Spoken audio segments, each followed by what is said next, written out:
Welcome to Unholy Inquiry, where each tale leads you deeper into a labyrinth of mystery waiting to be uncovered.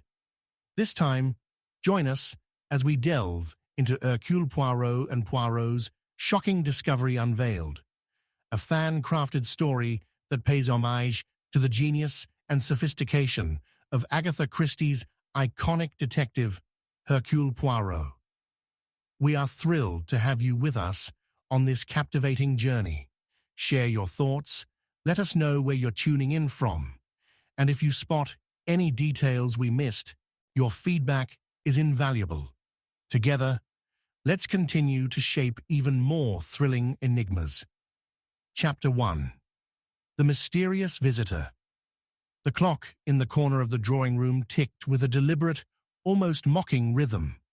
The fire in the hearth crackled, sending occasional sparks that briefly illuminated the otherwise dimly lit room. A lone figure sat in the shadowed corner, his sharp eyes tracing the lines of his thoughts. Hercule Poirot, with his impeccable moustache and elegant demeanor, sat perfectly still, not a hair out of place, his mind racing as his eyes scanned the assortment of papers before him.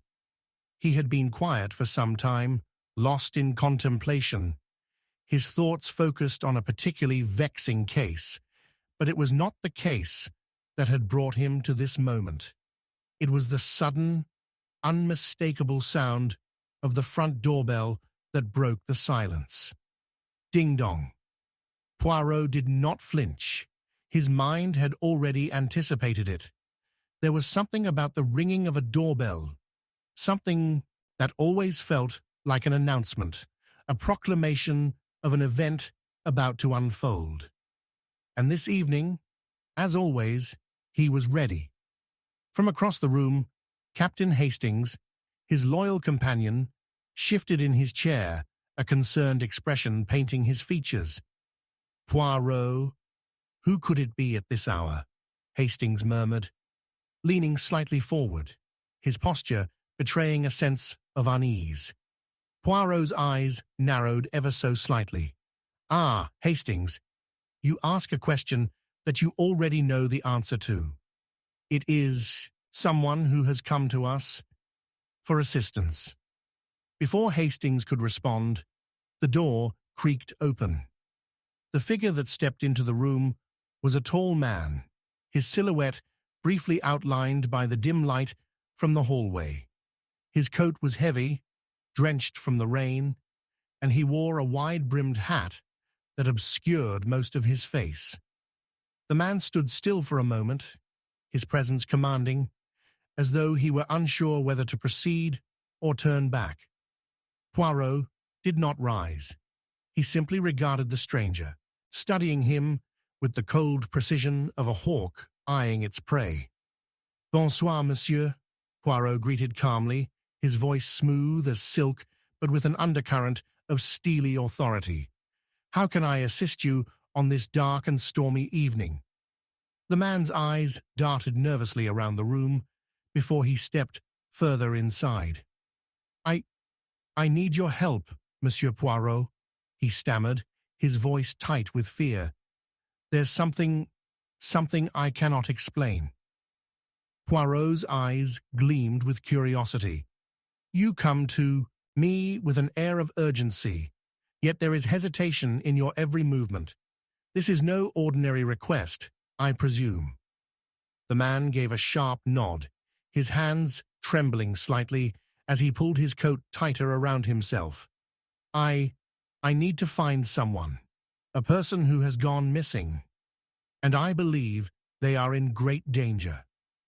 Poirot's mind instantly began to piece the puzzle together. A missing person? A matter of great urgency.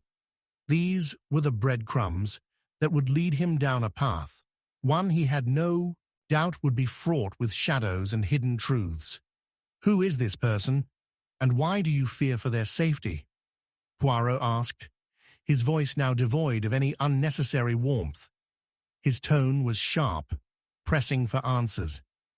The stranger hesitated again, his eyes shifting to the door, as if worried someone might be listening. "It's my sister, Madame Aline Dubois. She's disappeared, Monsieur Poirot, and I fear someone is trying to harm her." Poirot's sharp mind seized on the details. "A sister, a disappearance, danger." The pieces were beginning to form a picture, but the edges remained shrouded in mystery. "And you are?" Poirot asked, though his tone made it clear he expected an answer, not an evasion. "Jacques Dubois," the man replied, his voice still strained. I know it's not much, but I'm certain something is wrong. She was last seen near the old manor on the outskirts of the village, but no one has heard from her since." Poirot leaned back slightly, steepling his fingers as he regarded the man, his eyes narrowed in quiet assessment. "The old manor, you say? It is a place of history, and not the most welcoming, I dare say." Jacques nodded frantically, his fear evident in the trembling of his hands. "Yes, monsieur, yes. It's been abandoned for years, but she was determined to visit it. She had her reasons. She said she was searching for something. But now she is gone. I cannot reach her, and I fear something terrible has happened."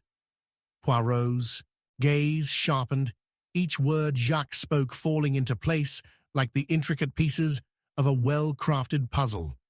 A missing sister, a visit to a cursed manor, and an ominous sense of danger. But there was one thing that stood out above all others, the palpable fear in Jacques' eyes. "Why, Monsieur Dubois, do you look so troubled?" Poirot inquired, his voice soft, yet penetrating.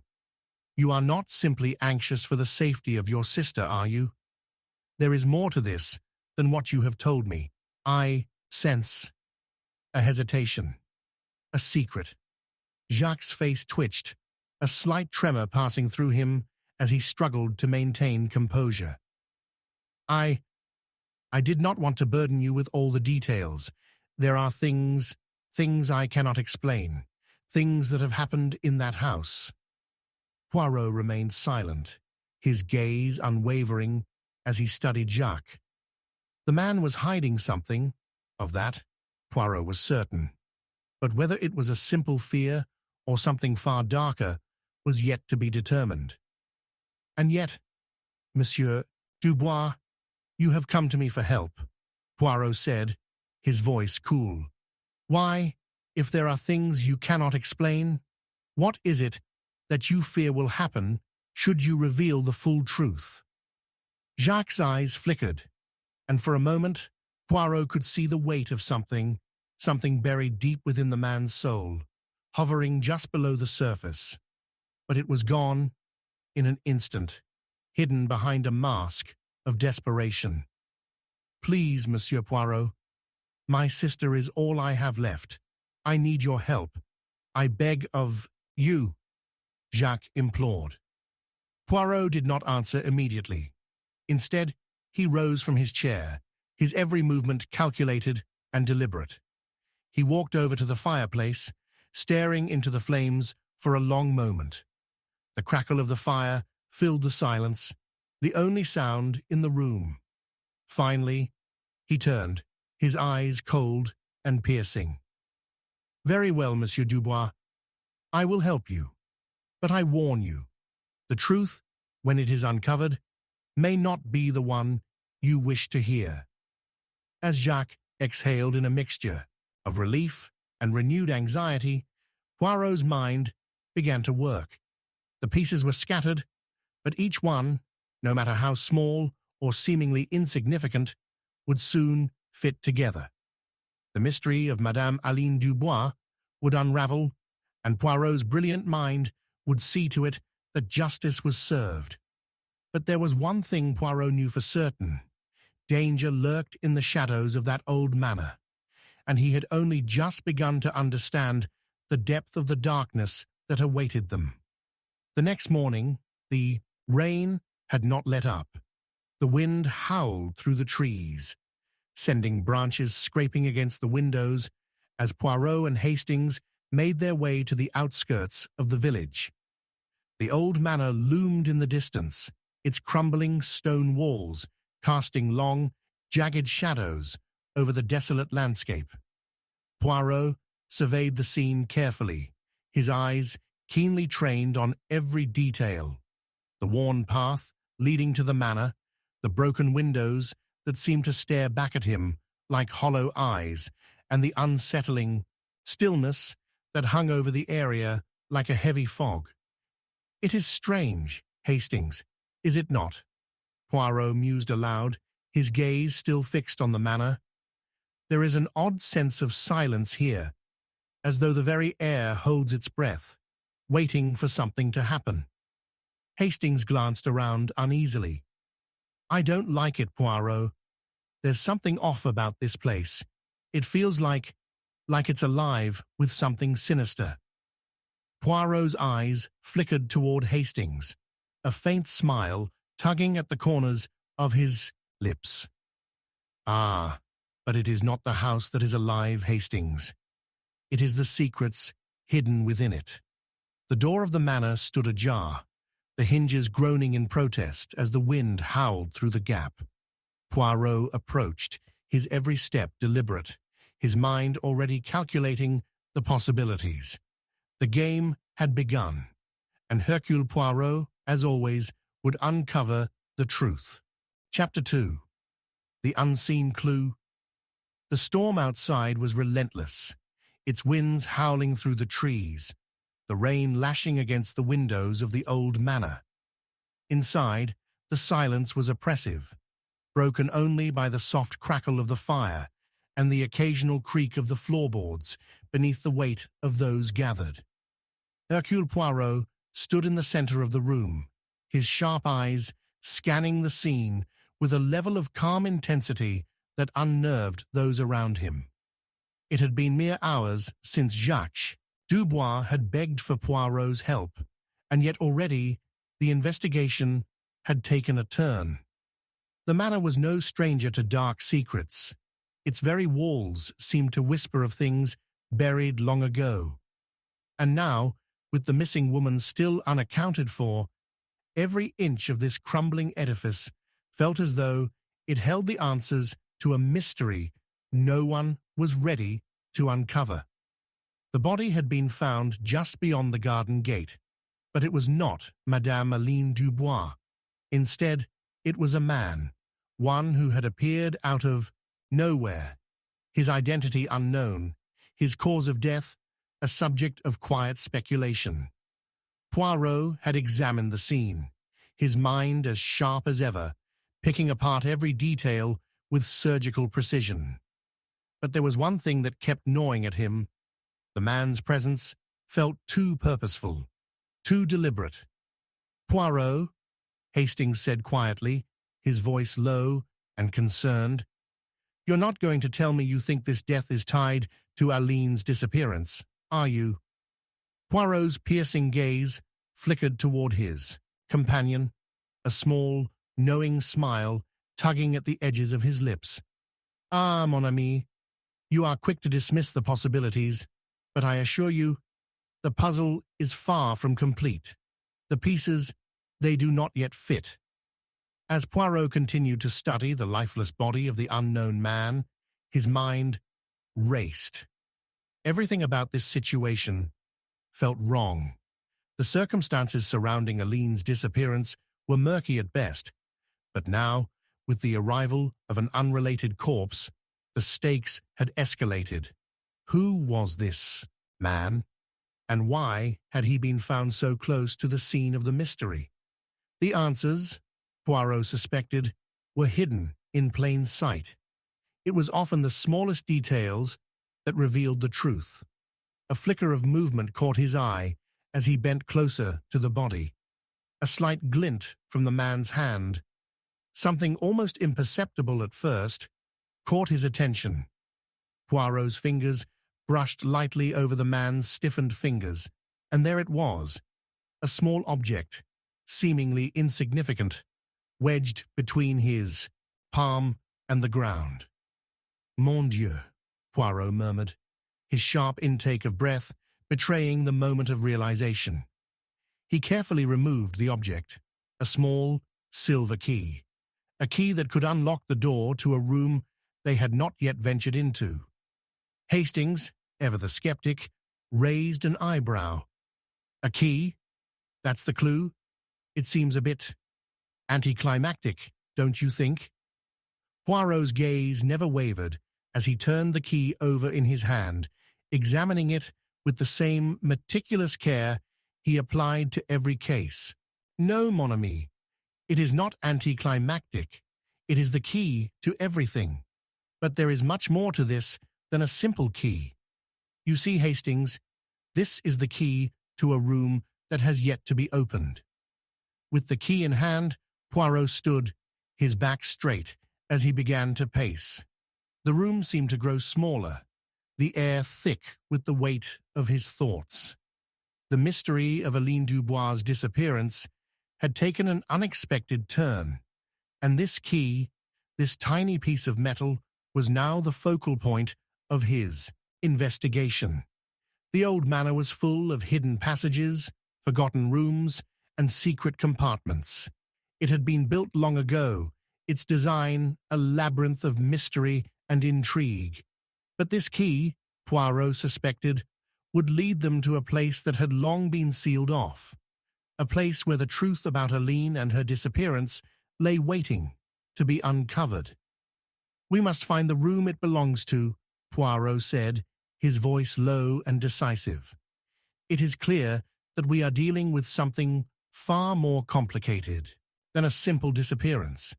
There is a story here, a story that has been buried for years. And this key—" He paused, letting the significance of the moment sink in. "This key is the only way to unlock it." Hastings nodded, though there was still a sense of uncertainty in his eyes.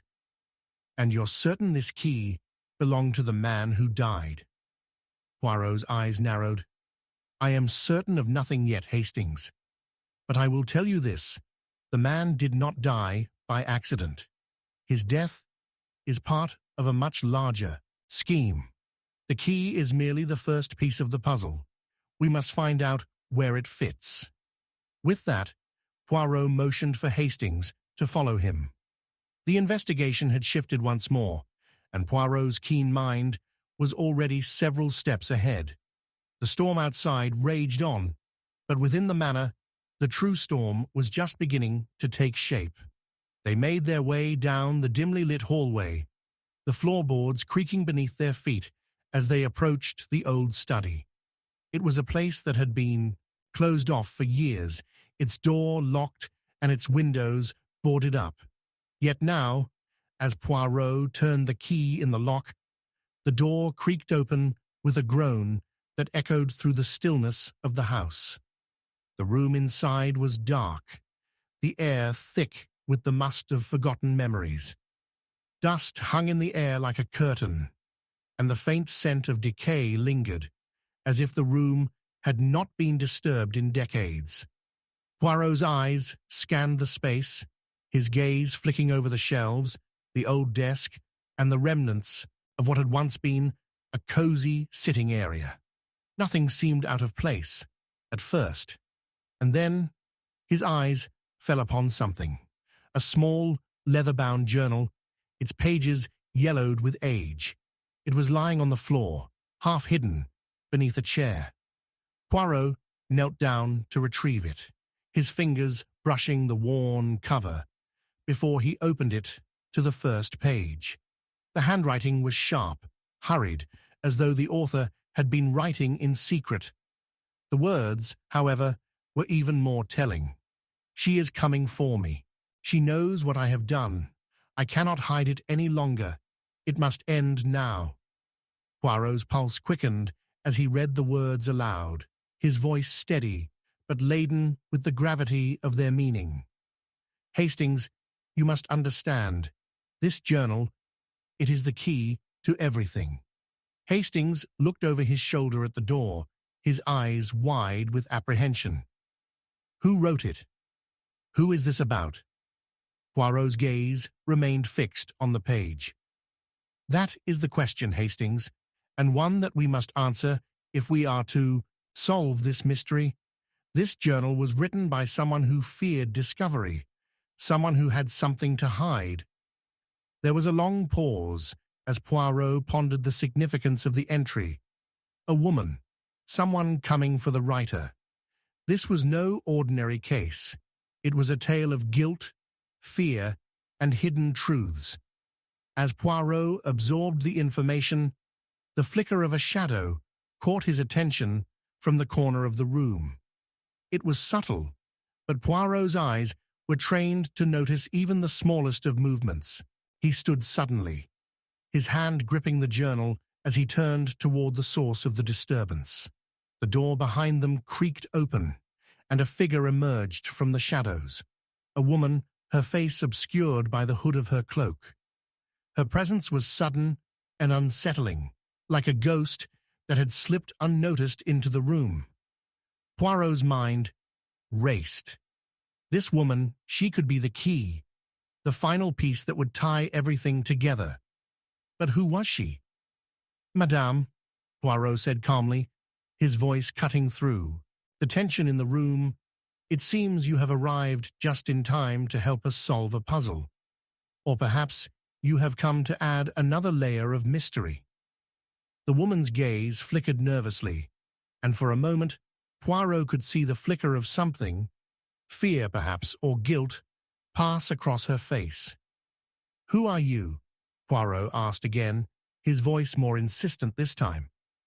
The woman hesitated, but then, with a resigned sigh, she lowered her hood. Her face was pale, her eyes wide with a mixture of fear and determination.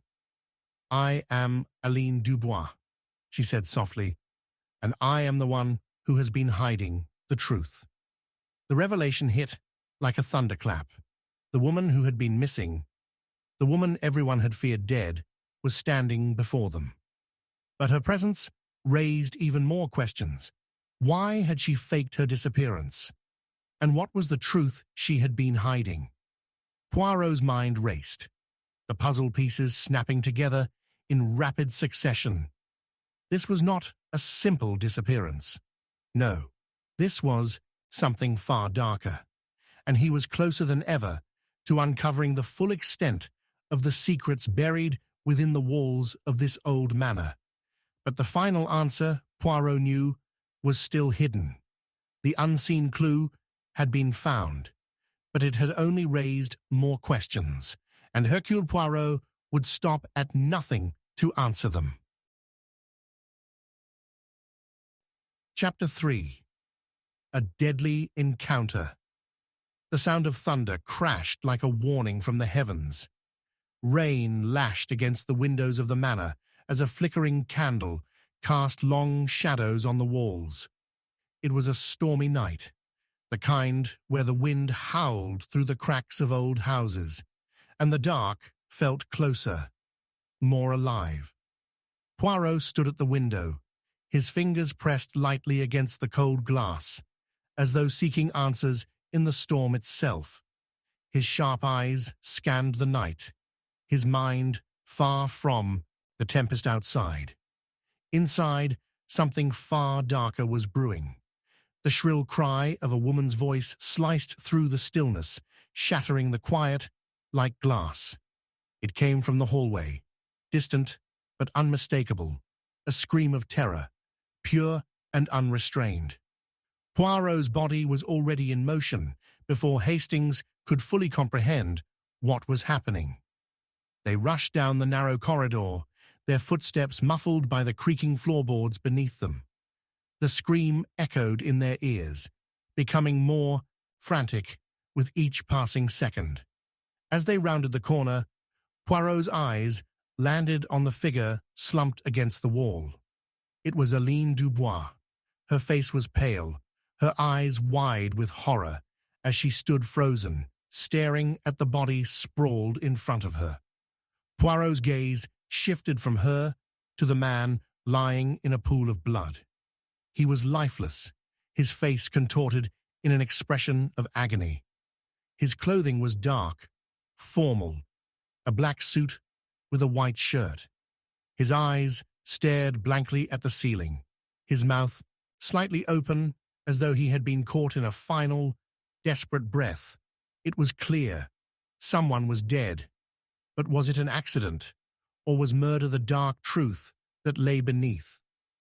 Aline! Hastings rushed to her side, but Poirot remained still, his sharp eyes scanning the scene with a careful, almost surgical precision. He did not need to rush. Every moment here mattered. Every second was a chance to uncover the truth. "Who is he?" Hastings asked, his voice rising in pitch as he examined the body. Poirot did not immediately answer. Instead, his eyes flicked over the room. The body was in the hallway, just outside the study. There were signs of a struggle, a scuff mark on the floor, a chair knocked over, a lamp that had rolled away, its light shattered. The body, though lifeless, did not appear to have been moved. No, this was not the kind of clean, deliberate murder he was accustomed to. This was chaotic, raw. "Perhaps we should," Hastings began, but Poirot's sharp voice cut him off. "No, non, mon ami. Do not touch the body. We must examine everything carefully. Each detail speaks. If only we listen." Poirot crouched near the corpse, his fingers barely grazing the floor as he observed the subtle clues. The man's hand was clenched tightly around something. Poirot gently pried his fingers open, revealing a small silver pocket watch. The watch had stopped at exactly 10:17. "That is curious," Poirot muttered to himself. "A message? A time, perhaps?" Hastings frowned. "Do you think he was killed at that exact time?" "Ah, mon ami, we must consider all possibilities," Poirot replied with a quiet smile. "But for now, I am more concerned with the man himself. Who is he?" Poirot's mind was already racing. The dead man was not someone they had encountered before, not someone who had been involved in the search for Aline. But his presence, his sudden appearance, raised more questions than it answered. Who was he? And why had he been found here, at the very heart of the mystery? Aline, still visibly shaken, stepped forward, her voice trembling. "I don't know who he is, Monsieur Poirot. I've never seen him before." Poirot turned his gaze to Aline, his expression softening slightly. "Madame Dubois, I am certain you are not the only one who is frightened tonight, but we must remain calm. We must find the truth, for it is the only way to prevent more bloodshed." Aline nodded, her eyes still wide with fear. "But why? Why would he be here? Who would do such a thing?" Poirot stood, taking in the scene once more. The struggle, the position of the body, the broken lamp, and the key details. A pocket watch stopped at exactly 10:17, a time that had to have significance. "An excellent question, madame," Poirot said, his voice still as calm as ever. "I believe the answers lie in what we have yet to discover. You see, this is no random death. This man, he came here with a purpose. But what was it?" As Poirot moved to examine the room more closely, Hastings joined him. "You're not suggesting that this man's death has something to do with Aline's disappearance, are you?" Poirot's eyes narrowed, his brow furrowing slightly. "I am suggesting nothing as of yet, but you must admit, Hastings, the timing is most curious. And I cannot ignore the possibility that this is no mere accident." There was a sudden knock at the door, sharp and insistent. Poirot's head snapped up, and he motioned for Hastings to answer it. The door opened to reveal another figure.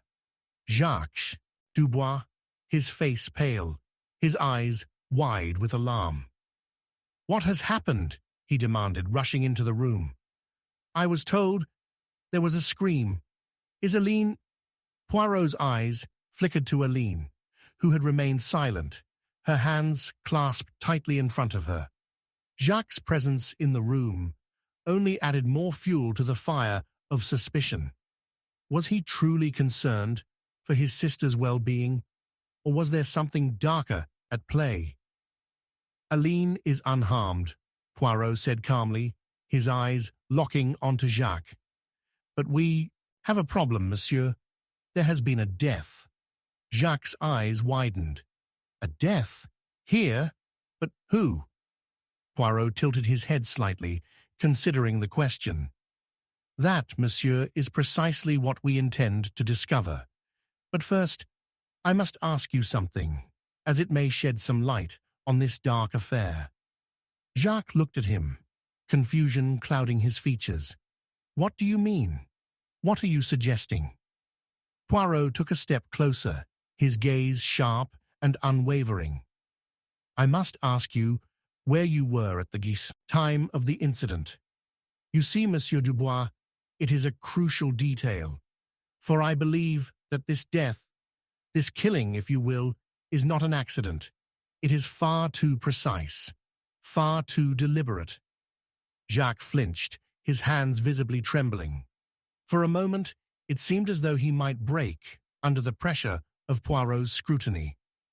But he quickly composed himself, his voice steady as he answered. I was in my room, Jacques said, his tone firm, though there was a slight hesitation in his eyes. I was reading, waiting for Aline to return. I heard nothing. No noise, no struggle. Poirot nodded slowly. You heard nothing? No raised voices? No sound of a fight? Jacques shook his head. Nothing. Poirot's mind worked rapidly, pulling together the clues. The dead man, the time on the pocket watch, the lack of noise, everything suggested that the killer had known precisely what they were doing. This was no random act. No, this had been planned. And the key to it all lay in the relationships between these people. Aline, Jacques, the dead man. But who was the killer? And why had he been brought here? Poirot turned back to Aline, who was still trembling, her face pale and drawn.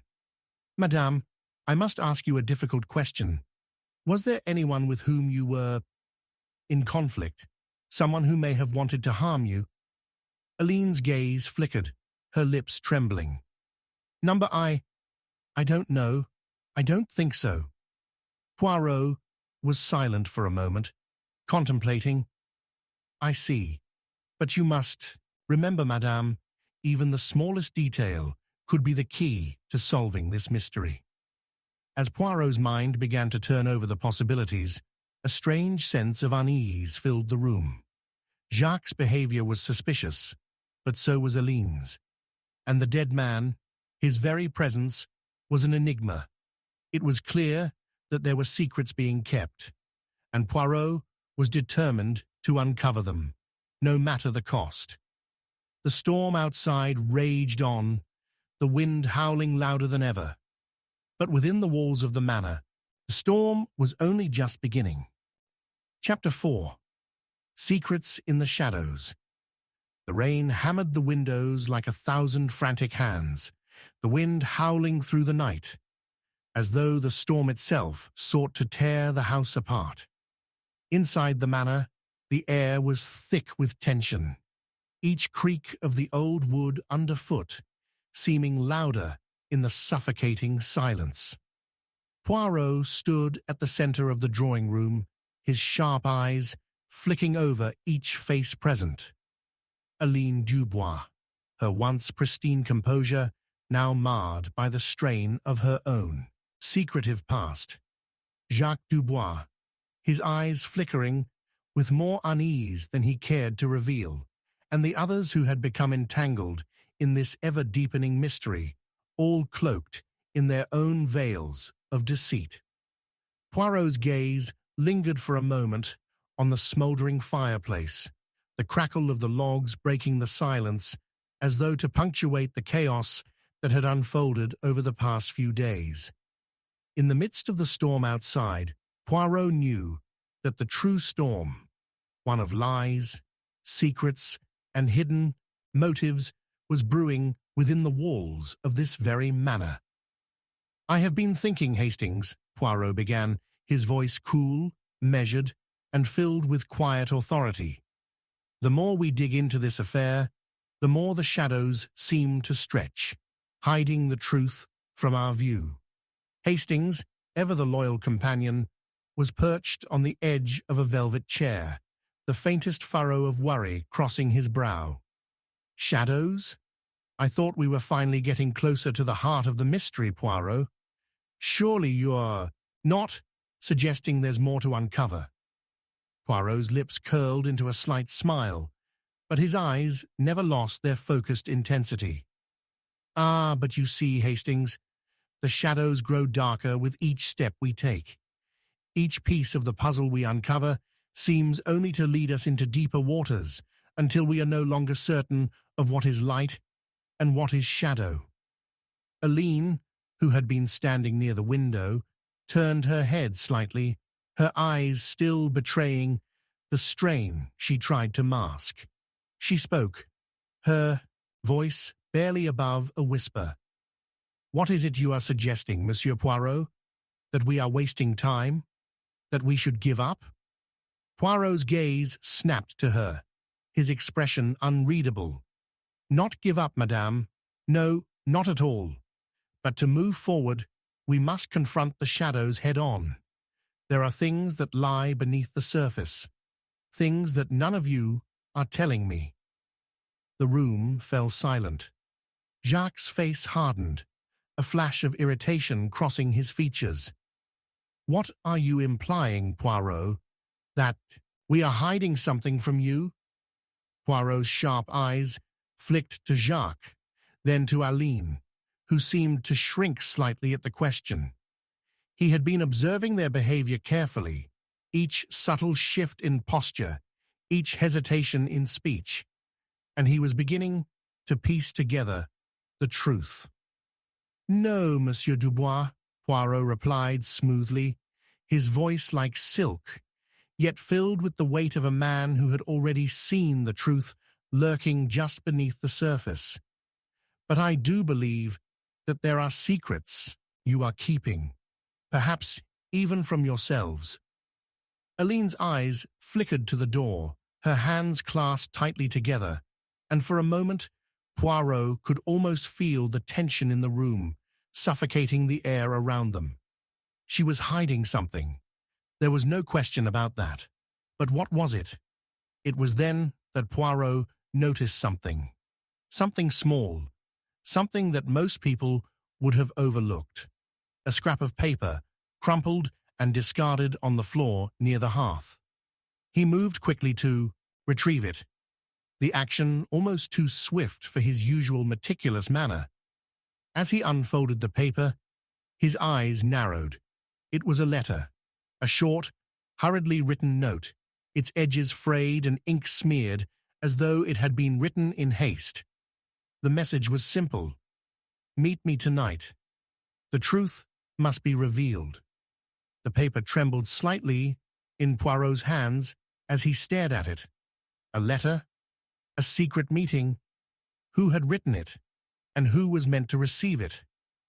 "Ah, mais bien sûr," Poirot muttered to himself, turning the note over in his hands. "The plot thickens." He looked up at the room's occupants, his gaze now sharper than ever. "It seems we have missed a crucial detail. This letter, left here, forgotten, no doubt, was meant for someone who has a great deal to hide." Aline's face blanched. She was clearly startled, her eyes darting to the paper and then quickly averting their gaze. She attempted to speak, but the words caught in her throat. It was a fleeting moment, but Poirot saw it. The guilt, the fear, the knowledge that she knew exactly who had written that letter and why. Poirot took a step toward her, his tone gentle, almost coaxing. "Madame Dubois, perhaps you can help us understand. Who was it that you were supposed to meet tonight? What truth was meant to be revealed?" Aline flinched, but before she could speak, Jacques stepped forward, his voice hard and defensive. "That is none of your business, Poirot. Aline is under enough strain without you making accusations." Poirot did not flinch at the interruption. His eyes remained locked on Aline, who now seemed to be unraveling before them, her breath quickening, her hands trembling. Poirot knew. He had seen the signs before, the way people reacted when they were caught in a web of lies, the hesitation, the shift in posture, the way they could not quite meet your gaze. "Ah, Monsieur Dubois," Poirot said, his voice soft but filled with the weight of knowledge. "You are very protective of your sister, but you are also hiding something. Your alibi, for instance, it does not hold up." Jacques' eyes narrowed, and for a split second, Poirot saw something flash in them, something dangerous, but it was gone in an instant, replaced by a forced calm. "I told you, Poirot, I was in my room. Reading. I heard nothing. Aline is the only one who knows anything about this." Poirot's gaze moved from Jacques to Aline. He could see the crack in her facade now. The truth was slipping through, despite her best efforts to conceal it. Poirot knew in that moment that she was not just hiding something, she was covering up for someone, but who? The room was heavy with the tension, as if the walls themselves were closing in. Poirot allowed a moment of silence to stretch, knowing full well that it would force someone to speak, and they did. Aline, her voice barely a whisper, spoke first. It was for Jacques. The letter, it was meant for him, but I never thought it would come to this. Didn't think anyone would die." Jacques froze, his expression turning to stone. "What are you talking about?" Aline's voice quivered as she spoke, but her words tumbled out in a rush. "I had to meet him. I had to tell him that the money he thought he had stolen was never his, that it was his father's, that it was meant for someone else. But he wouldn't listen. And when I refused to help him, Her voice trailed off, choked by fear and regret. Poirot's eyes widened with the realization. The money, the stolen inheritance. It all made sense now. Aline had been caught between a rock and a hard place, forced to make a choice between family loyalty and the law. But Jacques, in his desperation, had taken matters into his own hands, believing that the only way to get what he wanted was through force. "And the man who was killed?" Poirot asked, his voice sharp. Aline closed her eyes, her body trembling as she took a deep breath. "He was the one who knew. He was the one who had found out everything about the money. He had come to warn me, to tell me that if I didn't help him, he would expose us. He threatened to destroy everything, and I couldn't let that happen." Poirot turned his gaze to Jacques, his eyes piercing. "So, Monsieur Dubois, you killed him. You killed him to protect your secret." Jacques' face went pale, his jaw tightening. "I didn't kill anyone," he shouted. "You have no proof." Poirot stepped forward, his expression calm, collected, but filled with the cold precision of a man who had already seen through the lies. "You don't need to confess, monsieur. Your guilt is written all over your actions, but what remains to be seen is whether you can escape the consequences of your choices." The silence in the room was deafening. For a long moment, no one moved. The storm outside had intensified, but inside the manor, the true storm had passed. Secrets had been revealed, but the cost was far greater than anyone had anticipated. Poirot turned to face them all once more, his eyes cold with the finality of his deductions.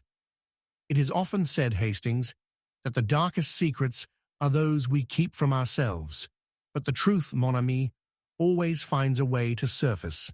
whether we are ready for it or not. As Poirot spoke, the shadows in the room seemed to lengthen, stretching out like dark fingers, enveloping the space. There was no escaping what had been set into motion. And as the storm outside raged on, the final pieces of the puzzle began to fall into place. But the truth was far from what anyone had expected. Chapter 5: Red Herrings and False Leads. The rain had slowed to a soft drizzle, but the air was thick with an unsettling tension. The flickering candlelight cast long shadows across the old manor's walls, the light from the flames seeming to dance as if mocking the chaos that had descended within. Poirot stood at the window, his sharp gaze focused on the night outside, as though the answers to the mystery were hidden in the dark corners of the world beyond. But the answers were elusive, slipping through his fingers like the shadows themselves. The clock on the mantel ticked, each second passing in what seemed like an eternity. Inside, the room was filled with the low murmur of voices, some more guarded than others. The members of the house, once innocent bystanders, now stood like suspects in a grand game, their alibis and stories interwoven with the mystery of Aline's disappearance, the murder of the unknown man, and the tangled web of deceit that seemed to enshroud every corner of the Manor. Poirot's mind was a whirlwind, but his face remained calm, every muscle in his body controlled. As always, it was a skill he had mastered over the years, the art of seeing without revealing, of knowing the truth even when the clues led him down paths that appeared to be dead ends. Hastings, standing near the fireplace, broke the silence. "Poirot, I don't understand. Every time we think we've got a lead, it slips away like sand through our fingers." Poirot turned slowly, his eyes narrowing, his gaze calculating. "Ah, Hastings, you are correct, but what you fail to see is that every lead is not necessarily meant to bring us to the truth. No, some are placed deliberately to mislead us." Hastings blinked, clearly perplexed. "You mean someone is playing a game with us?" Poirot's lips curled into a slight smile. "Mais oui, my friend. Someone is playing a very dangerous game, and they are doing so by planting red herrings, false leads, designed to make us chase shadows while the real truth lies hidden in plain sight." The realization hung in the air, heavy and chilling. Someone, among them, was guiding the investigation off track, leading Poirot into dead ends that seemed logical at first, but only became more convoluted with each turn. "You have your suspicions, Poirot," Hastings pressed. "Who is it? Who is trying to lead us astray?" Poirot's eyes flicked over the room, taking in each face. Aline stood by the window, her expression tight and drawn. Jacques, ever protective of his sister, leaned against the mantel, his hands clenched as though trying to control something within himself. And then there were the others, the staff, the few remaining guests who had come to the manor under false pretenses, their presence unexplained, their motives unclear. All of them had something to hide. But Poirot's mind was already far beyond the surface.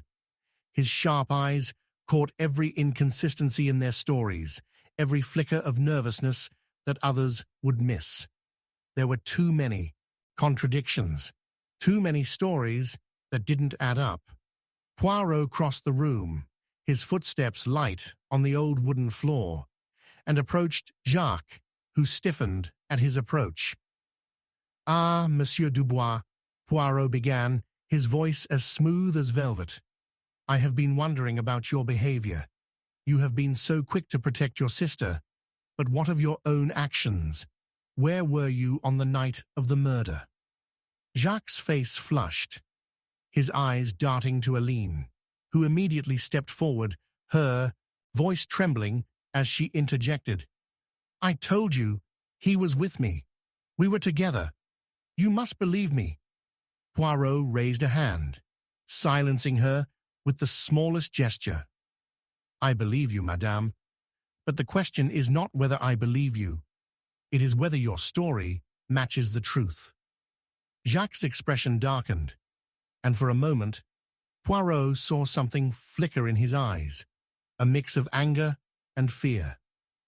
"I told you where I was," he repeated, his voice more forceful. "I was with Aline. I was here. In the Manor. Why do you keep questioning me?" Poirot tilted his head slightly, studying him. "You see, Monsieur Dubois, this is where things become complicated. Your alibi, though seemingly solid, has one small flaw, one little gap. Aline was not with you when the body was discovered." Jacques' mouth went dry. His lips trembled, but he forced himself to stand tall. "I don't know what you mean," he stammered. "I was with Aline. She was by my side the whole time." Poirot smiled, but there was no warmth in it. "Ah, you see, the problem lies not with what you say, but with the details that you omit. You see, Monsieur Dubois, I noticed something interesting. When you told me where you were, you did not mention one important detail: the exact time. You did not mention the time of the murder." Jacques shifted uncomfortably. "It was late. After midnight, I suppose?" Poirot's eyes gleamed with quiet satisfaction. "After midnight, you say? But why, then, did you not mention that it was precisely at 10:17 when the dead man's pocket watch stopped? You see, monsieur, the time of death is crucial to understanding the sequence of events, and you, who seem so eager to help, failed to mention this small detail." Jacques' face flushed again, but this time there was no hiding his panic. "I don't know what you're talking about," he muttered, his voice strained. Poirot held up a hand, signaling for calm. "Do not worry, Monsieur Dubois. The truth will come out eventually, no matter how many shadows you try to cast upon it."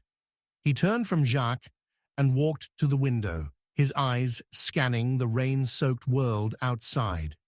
The game was becoming more complex, more dangerous. Poirot could feel it in his bones. Someone was toying with him. But who? Who had the most to gain from misleading him? As he stood there, deep in thought, the faint sound of footsteps reached his ears. He turned just as Aline moved closer, her face unreadable. Her eyes locked with his, and for a brief moment, Poirot saw something in them, a flicker of fear. Yes, but also something darker, something hidden. "Aline," Poirot said, his voice gentle yet firm, "it is time we spoke more honestly. I believe you know far more than you've let on." She stiffened, but did not respond immediately. The room was filled with the heavy weight of unspoken words. And then, with a slight tremor in her voice, Aline spoke. "I don't know what you want from me, Monsieur Poirot. I've told you everything I know. But you see, madame, that is the problem. You are not telling me everything," Poirot interrupted, his tone sharp. "There is something you are concealing, something that will bring the whole mystery to light." Aline's eyes darted toward Jacques, and then back to Poirot, her face flushed with a mix of shame and fear. "I don't know what you mean," she said softly. "I've done nothing wrong." Poirot sighed, his expression softening, but there was no warmth in it. "I do not believe you, madame. There are too many inconsistencies in your story. You say you were with Jacques, but you do not explain where you were when the body was found. You say you were unaware of the letter, but you were the one who received it." Aline recoiled as though struck, and for the first time, she seemed truly shaken. She stuttered, her breath coming in short, ragged bursts. I didn't want any of this. I thought I could keep it hidden. I thought if I could just keep everything quiet. Poirot raised a hand to silence her. Madame, no more lies. You are playing a dangerous game, and the time for secrets is at an end. Tell me the truth. Who is behind this? Who is pulling the strings? Aline's lips quivered, her hands trembling. She looked at Poirot with desperation, but her eyes betrayed her. In that moment, Poirot knew the truth. She was not the mastermind, but she knew who was, and the person behind the mask was closer than anyone could have imagined. I can't tell you, Aline whispered, her voice breaking. You'll never believe me. Poirot straightened, his eyes cold with the finality of his deductions. You are mistaken, madame. I will believe you, but only if you tell me everything.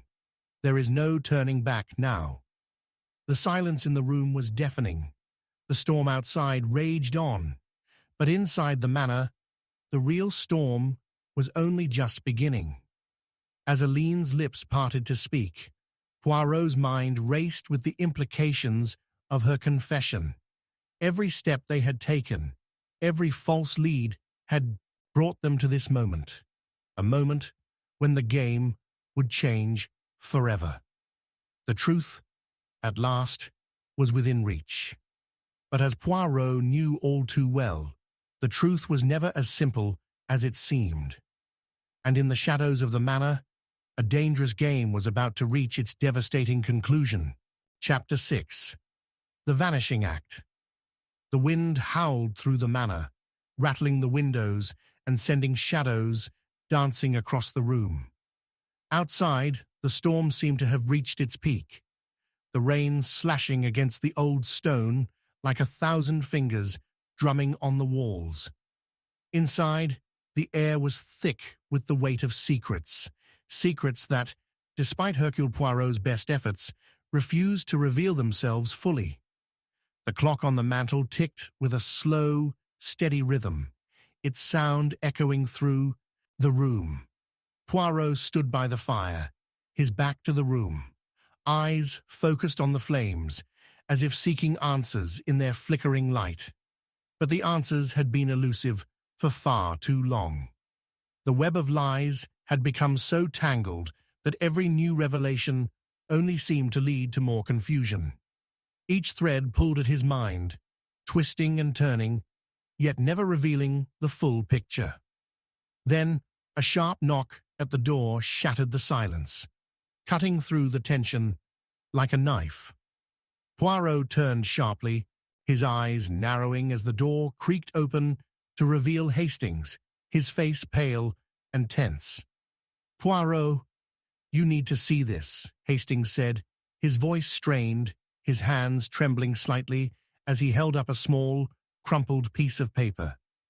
Poirot took the paper from him, his fingers brushing against the rough edges as he read the cryptic message scrawled on it. She's gone. I did what you asked. The game is over. I cannot be found. Poirot's brow furrowed as he read the words again, his mind already working at a rapid pace. A witness had vanished. But which witness? And why had they left behind such an ominous message? Hastings watched Poirot closely, his expression one of confusion and disbelief. What does it mean, Poirot? Who could have disappeared? And why would they leave us this cryptic message? Poirot did not answer immediately. He took a slow, deliberate step towards the fireplace, the glow of the flames casting long shadows across the room. Mon ami, this is no coincidence. This note was meant for us. For me, specifically. Someone wants me to chase after them, to follow them into the darkness. Hastings shook his head. But why? Who would want to lead you on a wild goose chase? And who would want to disappear, just when we're so close to the truth? Poirot turned to face him, his gaze steady and sharp. "Ah, Hastings, there is always a reason, a motive that lies beneath the surface. But you are correct to question. Who is the witness? Who has disappeared?"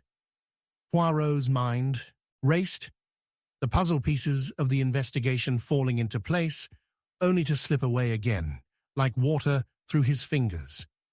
The vanished witness could be anyone, one of the household staff, one of the guests, or perhaps someone involved in the web of lies surrounding the murder and Aline's disappearance. But the message had been written with urgency, and that urgency spoke of something far more sinister. "We must find them," Poirot said, his voice low, determined. "We must act quickly, before this game becomes even more dangerous." The two men moved swiftly through the dark corridors of the manor, their footsteps muffled by the thick carpets that lined the floors. The manor felt different now, its once welcoming atmosphere replaced by an eerie stillness. The creaking of the floorboards and the howl of the wind outside were the only sounds breaking the oppressive silence. Poirot's mind was already spinning. The letter had been left behind with intent, but who had written it? Who had vanished? And most importantly, why had they left such a cryptic message? The questions seemed endless, and yet Poirot knew that each one held a key to unraveling the mystery.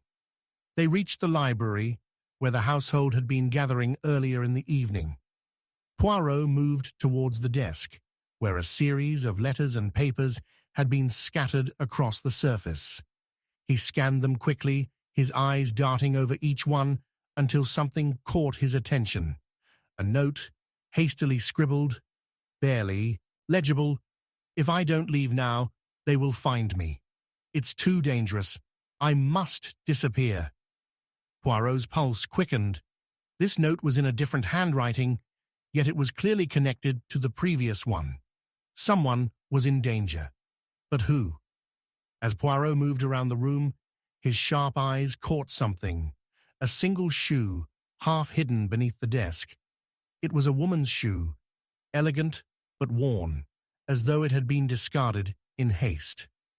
"Ah," Poirot murmured, his fingers tracing the delicate fabric of the shoe. "A woman. This changes everything." He stood up, his mind racing. The shoe was a clue, but what did it mean? Who had left it behind? Aline had been in the manor earlier, but she was no longer the only suspect. The web was expanding, and with it, the danger.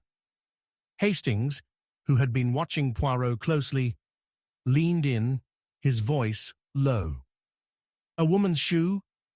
You think she's the one who left the message? The one who's disappeared?" Poirot turned to face him, his eyes gleaming with the sharpness of a man who had just seen through the fog. "We, Hastings. A woman. And someone with a great deal to hide. A woman who has disappeared, leaving us a trail of breadcrumbs meant to lead us astray." Hastings's brow furrowed. But who would want to lead us off course? What are they trying to hide? Poirot paused, his gaze flicking to the shadows that seemed to stretch along the walls of the library. "That, my friend, is the true question, and I believe the answer lies in the past, in what has been concealed for far too long." As Poirot and Hastings continued to search the library, the atmosphere in the manor grew colder. The shadows seemed to grow longer, more menacing, as if the house itself was complicit in the game that was being played.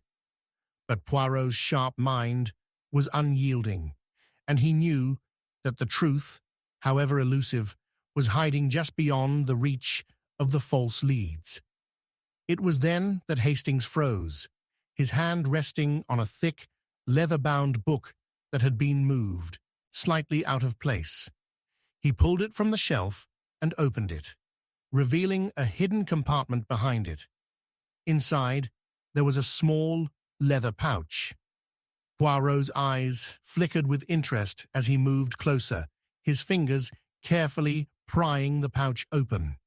Inside there was a key, a small brass key with an intricate design etched into the surface. This could be the key to something important, Poirot mused, turning the key over in his hand. But what does it unlock? Hastings' voice was full of uncertainty. A hidden room? A secret passage? Poirot looked up, his expression filled with a quiet certainty. No, Hastings, it is not a hidden room that we seek. It is the person who has disappeared, the witness who has gone into hiding. Whoever left this key behind, they wanted us to find it. But they also wanted us to chase shadows. The two men stood in silence for a moment, the weight of the discovery hanging heavily in the air.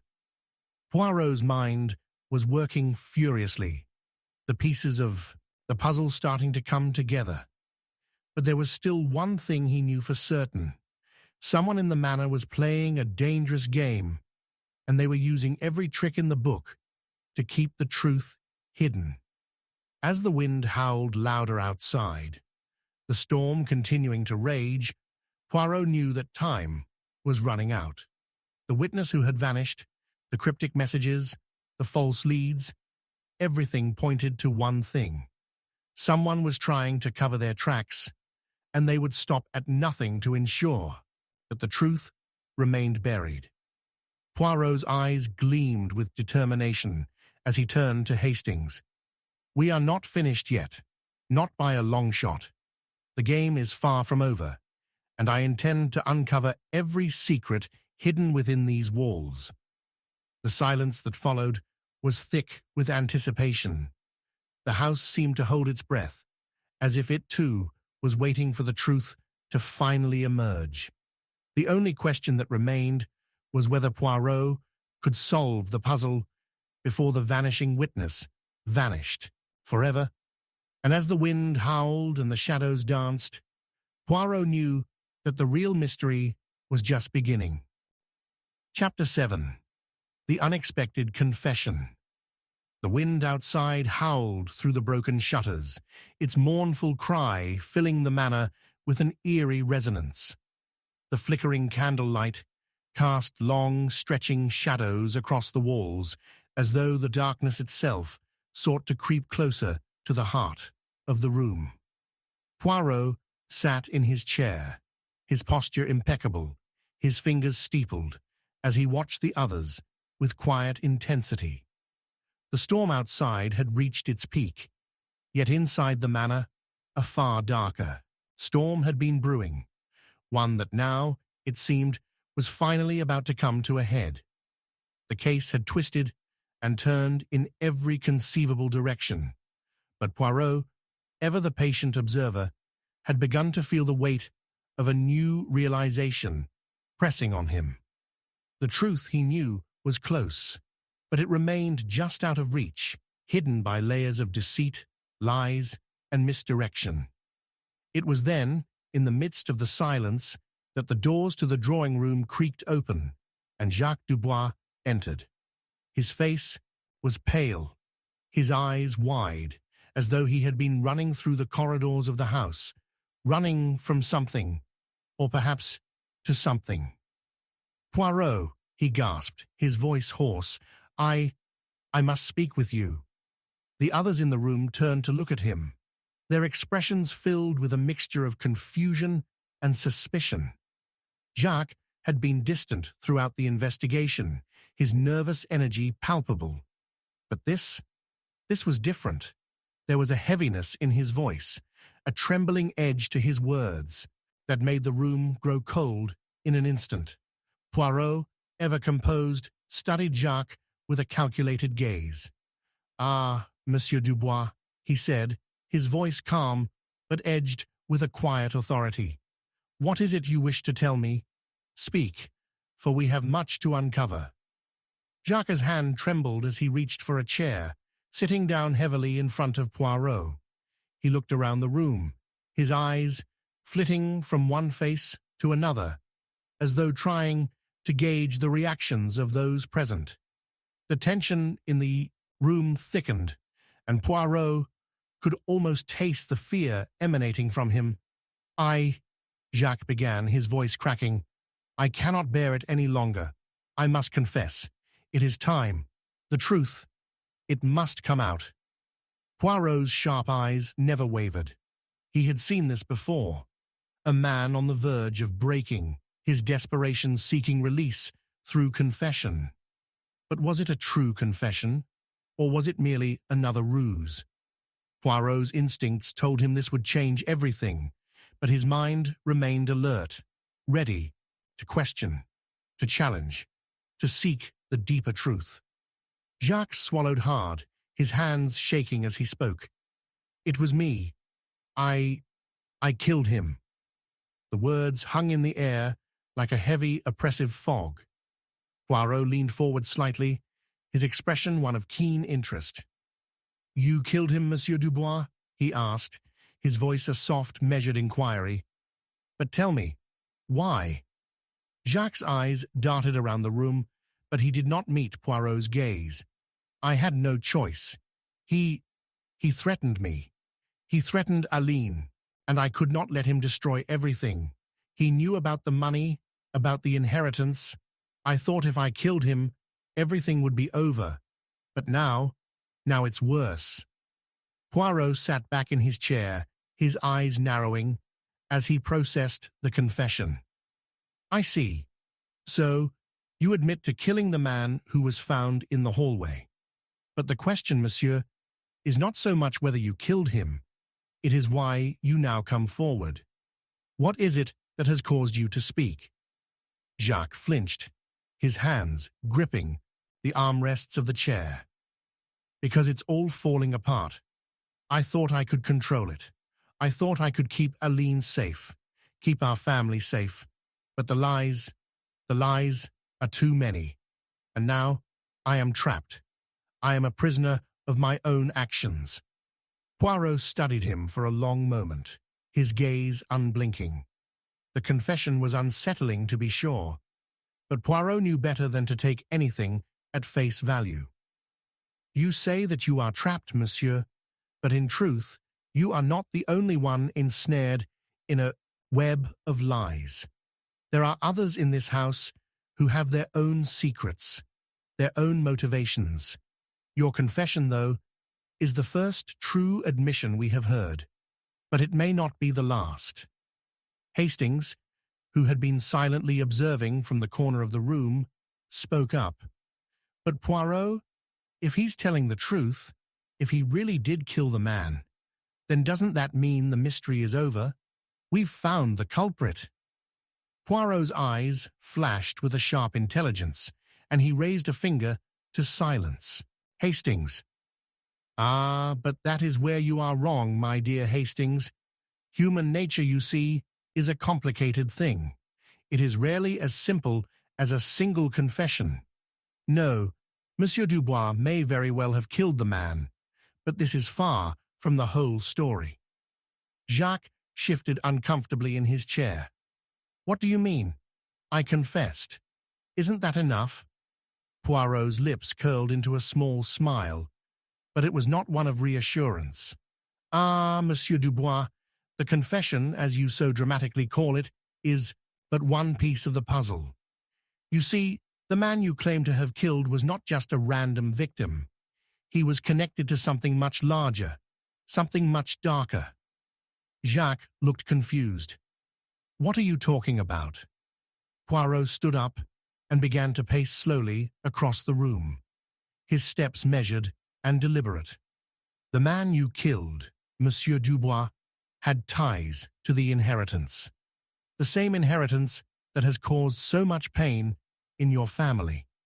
But there is more to this than meets the eye. His death, while tragic, was no accident. It was part of a far larger scheme, a scheme in which you are but a player. Jacques' face contorted in anger. You think I'm lying? You think I'm covering something up? Poirot raised a hand to calm him. No, Monsieur Dubois. I do not think you are lying, but I do believe you are hiding something. There is more to this than your simple confession.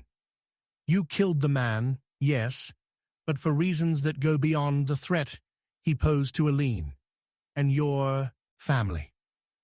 The room fell into a tense silence. Jacques looked like a man who had been cornered, and for the first time he seemed uncertain of his own actions. Poirot's words had begun to unravel the carefully constructed narrative he had so desperately clung to. The confession, it seemed, was only a small part of a much more complex truth. Poirot's eyes gleamed with the brilliance of a man who had already seen the truth in its entirety. Tell me, Monsieur Dubois, was this murder a spur-of-the-moment decision, or was it part of a plan? Did you have help? Aline, who had been standing at the edge of the room, suddenly gasped. Jacques, what are you saying? You didn't... Jacques' face drained of color. He looked at her, his eyes wide, and then back at Poirot.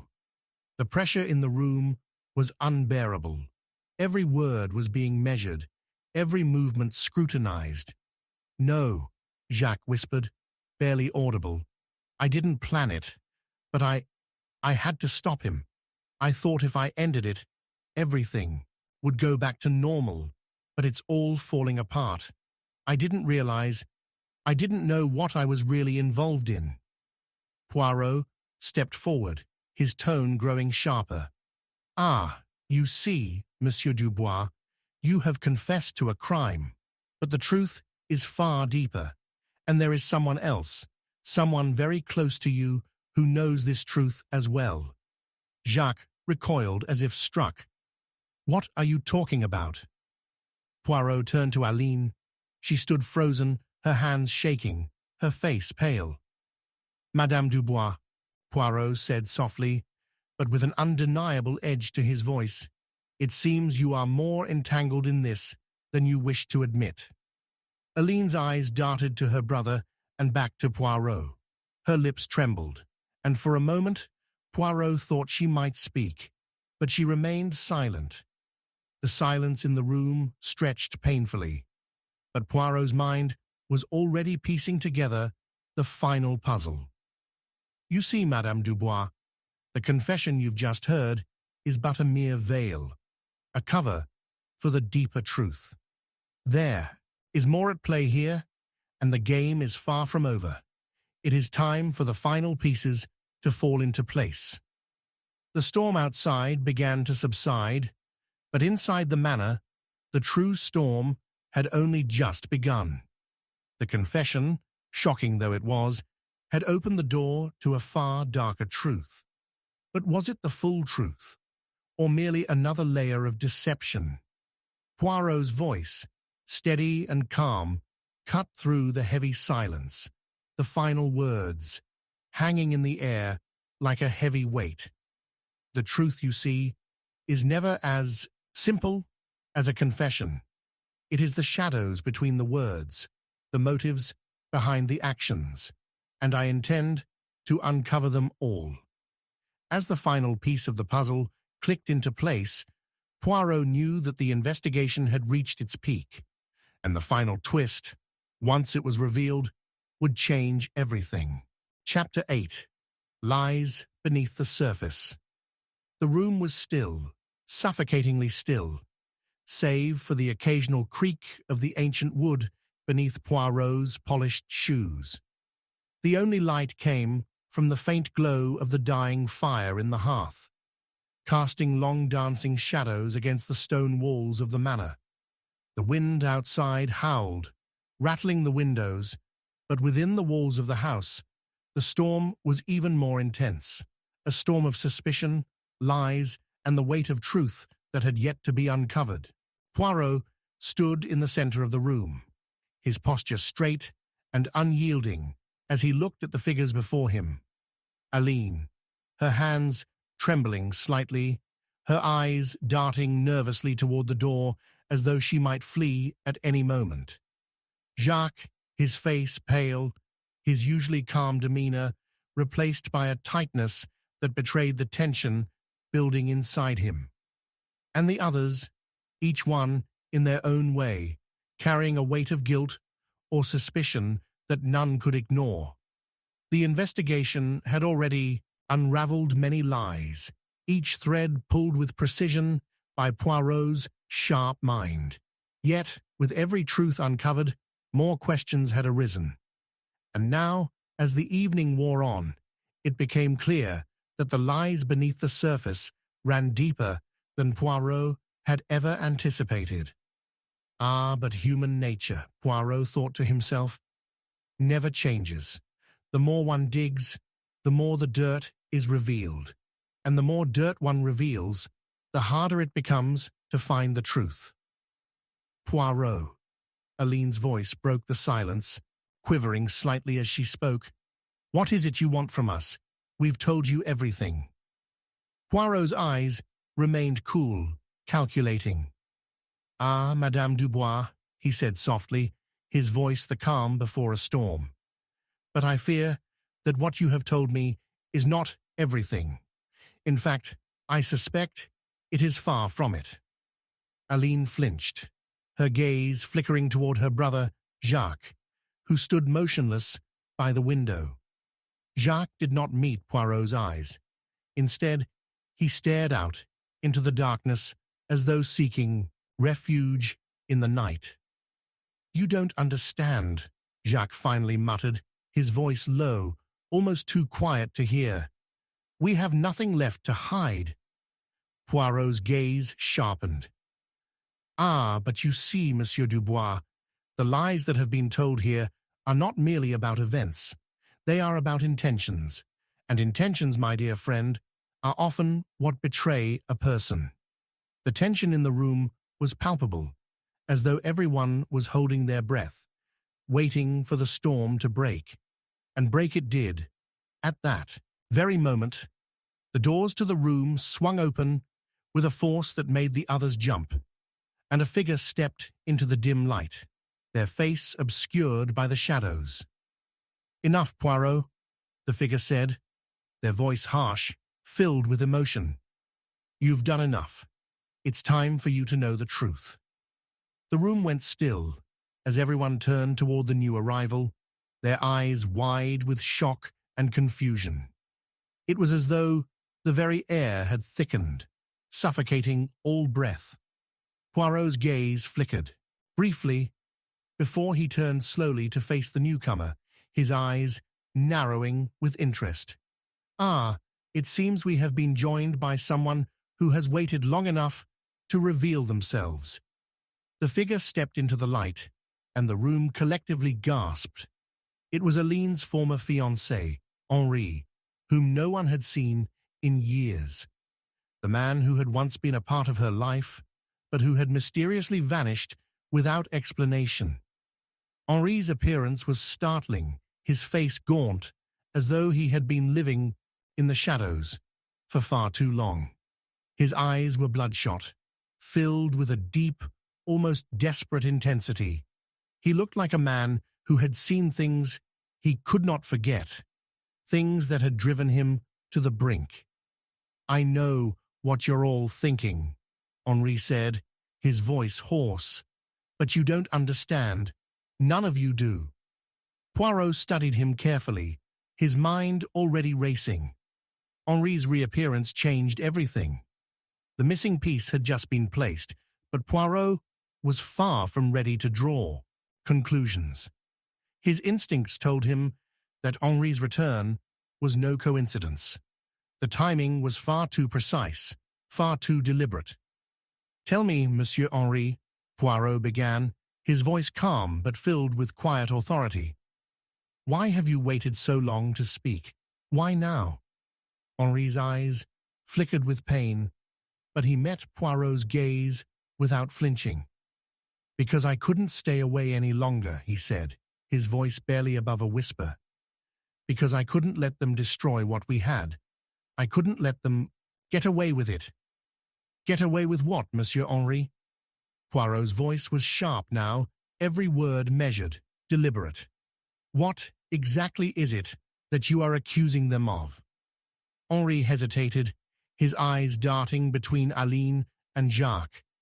I know the truth about the inheritance, about the money, Aline gasped, her face paling as her eyes locked onto Henri. No, she whispered, her voice trembling. You can't be serious. Henri's gaze hardened. I'm more serious than you think. The money, everything that's happened, was never about what you thought it was. It was all planned, all orchestrated, and you, Aline, you were the key to it all. Poirot's eyes gleamed with sharp understanding. Ah, he said softly, so it is not simply a matter of inheritance. This is far more personal, is it not? Henri looked down at his feet, his jaw tightening. It was never about the money, it was about control.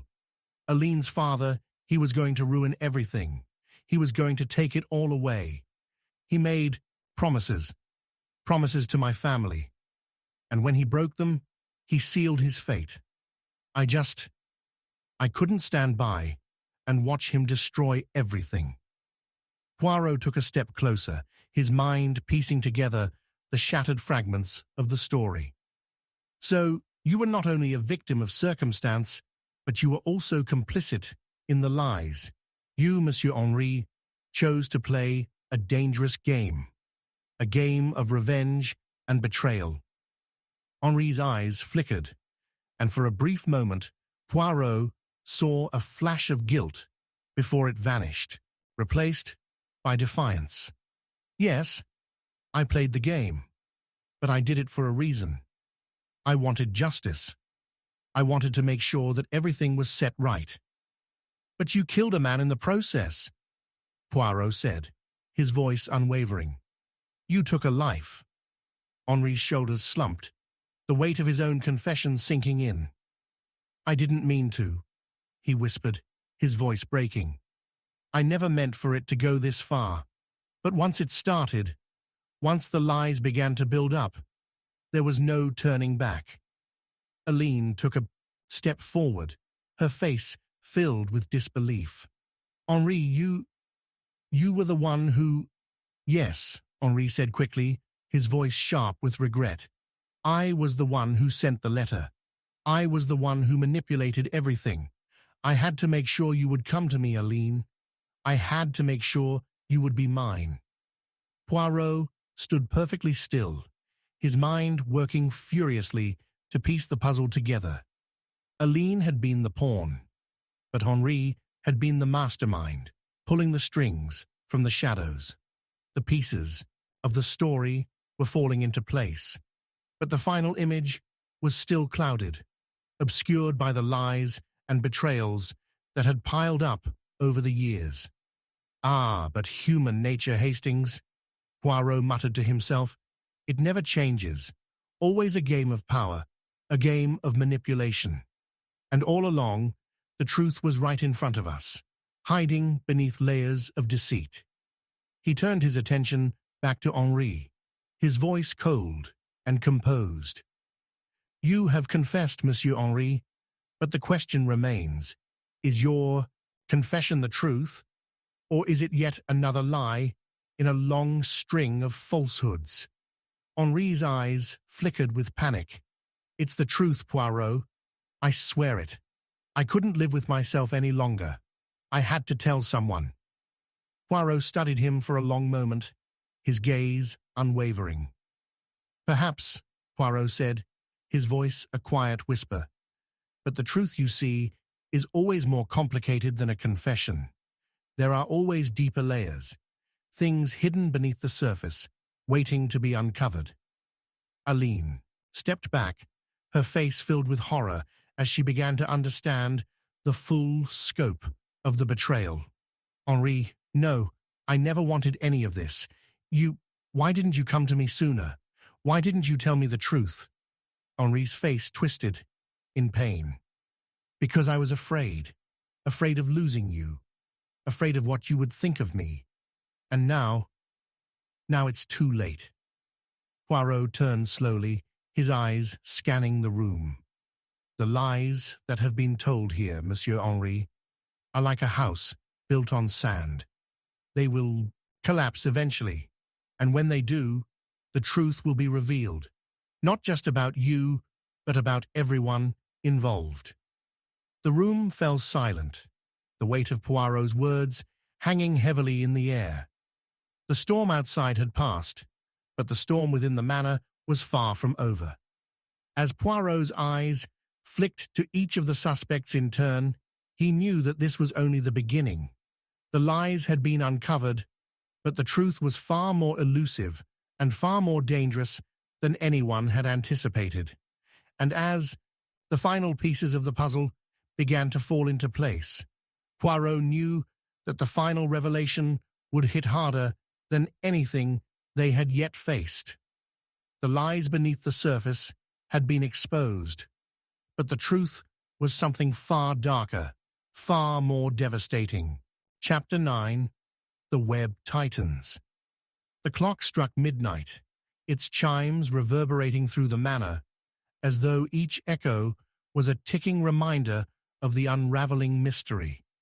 The wind outside was a constant shrieking force, the rain coming in relentless sheets. But inside, the storm was of a different kind, a storm of secrets, lies, and revelations. As Poirot paced slowly around the drawing room, his footsteps barely making a sound, he knew that something had changed. The atmosphere had shifted. The webs of deception had grown tighter, and with each connection he uncovered, the case had become more complex, more dangerous. He paused, his gaze sweeping the room. The faces before him were a mixture of fear and defiance. Aline, still haunted by the secrets of her past, Jacques, whose guilt seemed to weigh on him like an anchor, and Henri, whose appearance had shaken them all to the core. Each one had a motive, a story that was slowly starting to reveal itself, but none of them were telling the whole truth. Ah, but human nature, Hastings, it never changes, Poirot thought to himself. Each person has something they wish to hide, something that will be their undoing. And I will find it. I always do. Hastings, who had been silent for the better part of the evening, glanced nervously at the others before speaking up. Poirot, what are we missing? Every time we think we've discovered something, it leads to another dead end. What's the next step? Poirot did not answer immediately. Instead, he walked to the fireplace and placed his hand gently on the cold marble mantel. The flames flickered in the hearth, casting dancing shadows against the walls.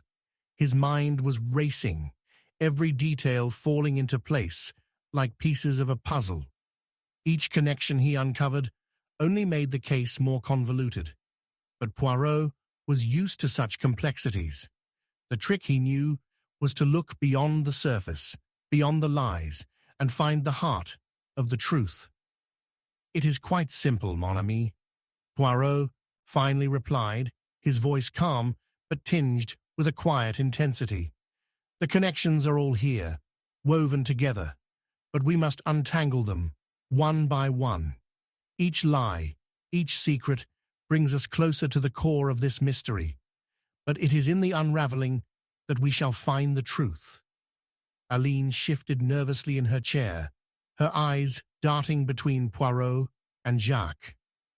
What truth are you talking about, Poirot? She asked, her voice trembling slightly. What do you think you know that we don't? Poirot turned to face her, his gaze sharp, like a hawk ready to strike. I know that each of you is hiding something. I know that your stories do not add up, and I know that the time for secrets is over. Every time one of you speaks, the pieces of the puzzle shift. Some align, others fall into place, but many things still remain obscured.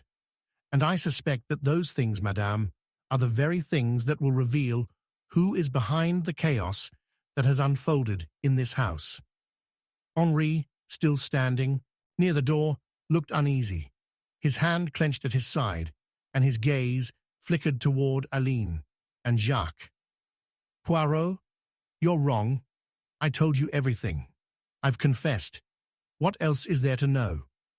Poirot's gaze hardened. Ah, monsieur. Confessions are not the end of the story. They are often the beginning. You say you've confessed, but your confession was laced with omissions. You tell me about your actions, but not your intentions. That is where the truth lies. That is what I must uncover. Henri shifted uncomfortably. What do you want from me? His voice was shaking now, betraying the fear he had so desperately tried to conceal.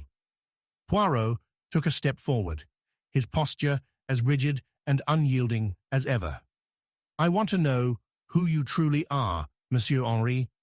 You speak of revenge, of betrayal, but there is more, much more. You knew about the money, the inheritance, and yet you claim to have killed for justice. But who were you protecting, really? Was it Aline, or was it someone else? Someone more closely tied to the inheritance? Henri's eyes widened in sudden realization. What do you mean? He stammered, his voice growing weaker. Poirot stepped closer. You had a reason to protect the inheritance, monsieur. A very personal reason. But the truth is, you were not the only one with a claim to it. Were you? The room fell into a heavy silence. Aline looked as though she might speak, but she hesitated. Jacques, too, remained still, his eyes focused on Henri, his face betraying a mix of disbelief and guilt. Poirot's eyes scanned the room, his mind already making the connections, forming the threads of truth that lay hidden beneath layers of lies. You see, mon ami, he said softly, his tone sharp as a blade. There are two people here whose motives have never truly aligned with the story we have been told. Henri, you have confessed to killing the man, but you have not told me everything. And Jacques, you've been hiding something far darker than a mere family squabble. The truth, you see, is not as simple as revenge. It's far more complex. Jacques' face paled, and for the first time, he seemed truly afraid. What are you talking about? He asked, his voice betraying a note of panic. I've told you everything. I had nothing to do with the murder. I didn't know anything about Henri until he showed up here. Poirot's gaze remained unwavering. You knew more than you let on, Monsieur Dubois. You knew about Henri, about the inheritance, and you knew that the money was not just about securing your family's future. No, Jacques. The money was a tool, a weapon. It was used to manipulate and control. And you were a part of that. Aline stood up, her eyes wide with shock. No, she whispered, shaking her head. This can't be true. Jacques, tell him it's not true. But Jacques could not meet her gaze. He simply stood there, his face stricken with the weight of Poirot's words. Poirot's mind raced as he pieced together the fragments of the story. The inheritance had been a central part of this entire investigation. But there was something more, something that tied everyone in this room together.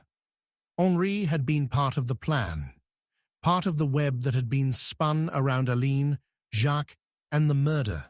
But the connections were growing murkier with each revelation, not clearer.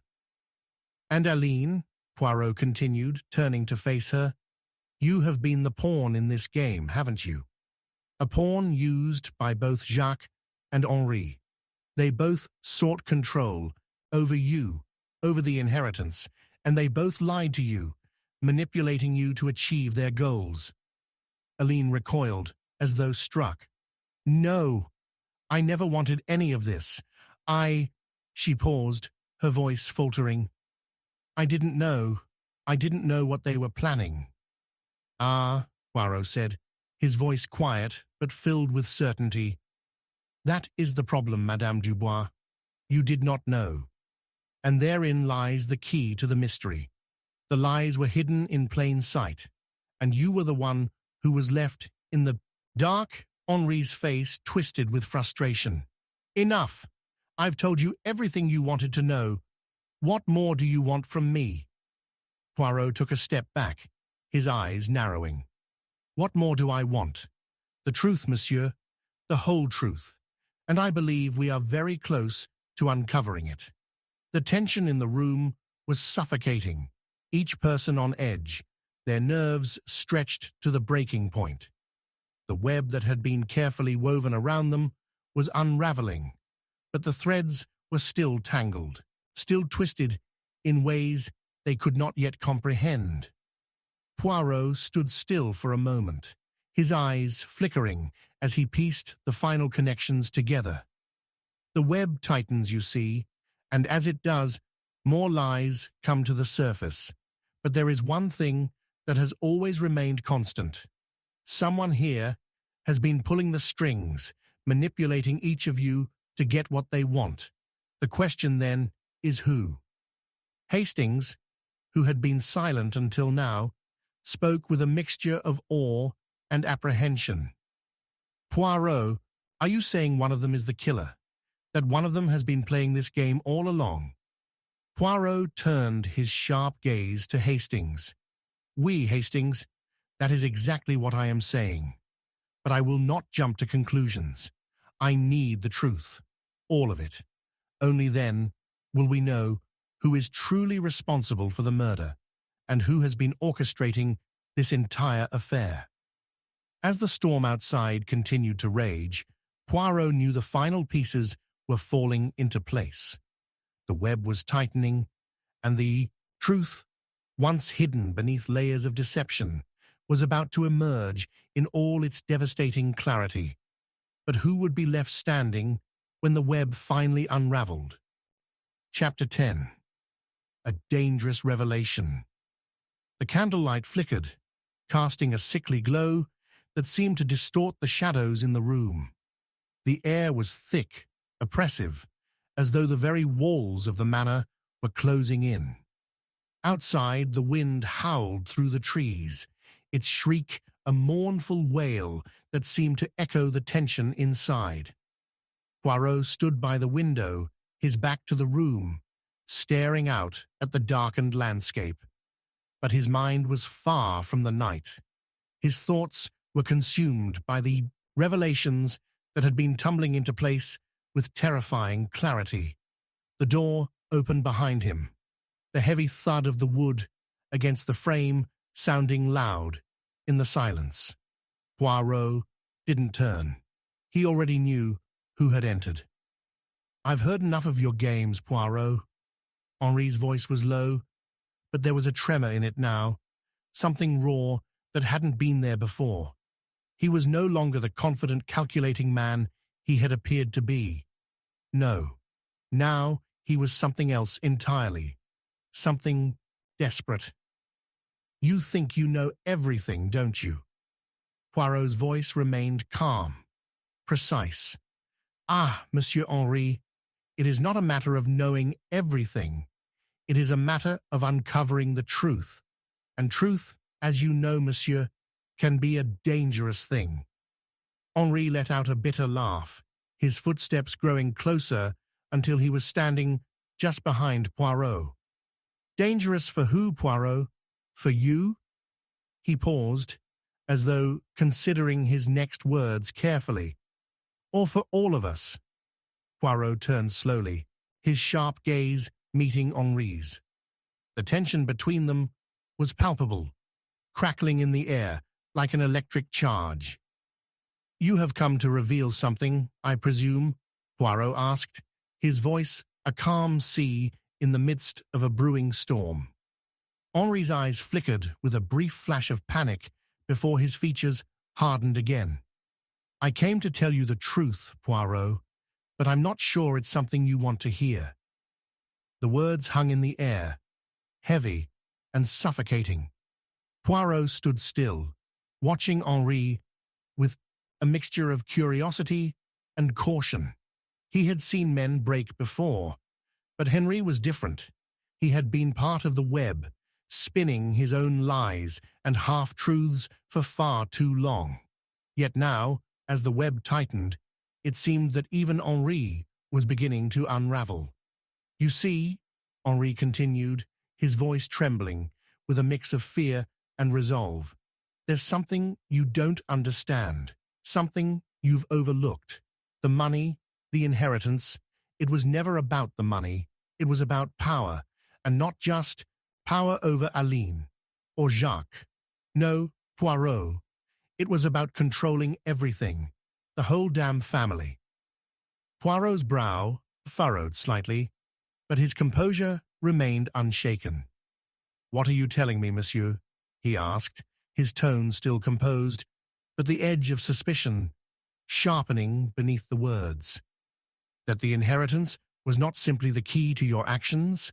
That there was another motive at play?" Henri's eyes narrowed, his voice dropping to a near whisper. "You're close, Poirot. But the truth is darker than you think. The inheritance was a ruse, a distraction. The real power was always with someone else, someone none of you ever suspected." A chill crept up Poirot's spine, but he did not allow himself to show any outward sign of the unease that stirred beneath the surface. His mind was already turning the possibilities over, considering every angle. "Who?" Poirot asked, his voice barely more than a breath. Henri swallowed hard, then stepped closer, his eyes locked on Poirot's with an intensity that almost seemed feverish. "It was Aline's father," he said, his voice breaking. "The patriarch of the family. He was the one pulling the strings all along. The money wasn't the only thing at stake. He had a plan to destroy everything, to destroy all of us." Poirot's expression remained unreadable, but inside, his thoughts were racing. Aline's father. But he was dead, had been for years. Could it be possible that his influence, his manipulations, had survived beyond the grave? Henri's voice grew more frantic as he continued, his words spilling out in a rush. "I was there when he made the deal. I saw it, Poirot. I saw everything. He didn't just want control of the money. He wanted control over Aline, over all of us. He was willing to do anything to achieve that, even if it meant destroying his own family." The implications of Henri's words struck Poirot like a lightning bolt, leaving him momentarily stunned. "You are saying—" Poirot's voice faltered for a brief moment before he regained his composure. "You are saying that Aline's father was still manipulating events, even after his death?" Henri nodded grimly.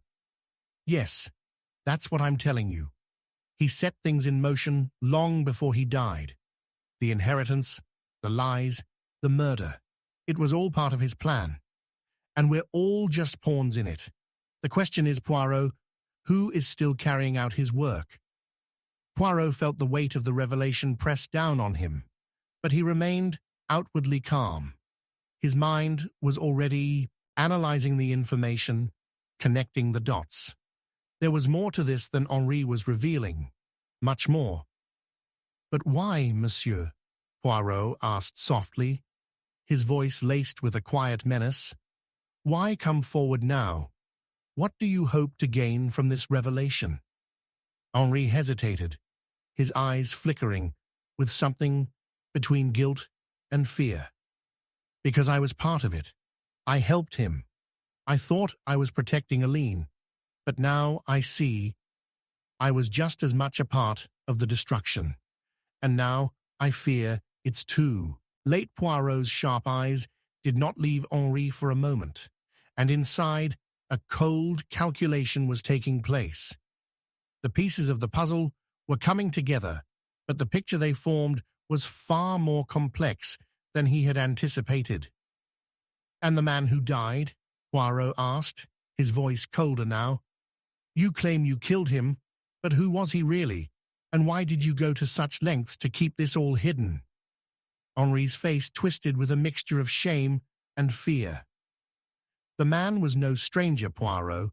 He was a hired hand, a fixer, someone Aline's father had used to do his dirty work. But when he realized what we were planning, he became a threat. He was going to expose everything. I couldn't let that happen. Poirot's mind was racing, each piece of the story falling into place with terrifying clarity. Henri's confession, while startling, only raised more questions. What was the truth? Who had orchestrated the murder of the unknown man? And why had Aline's father's influence lingered even after his death? The silence in the room was heavy, and for a long moment, Poirot did not speak. His thoughts were a whirlwind of connections, suspicions, and realizations. The web was tightening, but with each new revelation, the truth became more elusive, more dangerous. Finally, Poirot spoke, his voice low and deliberate.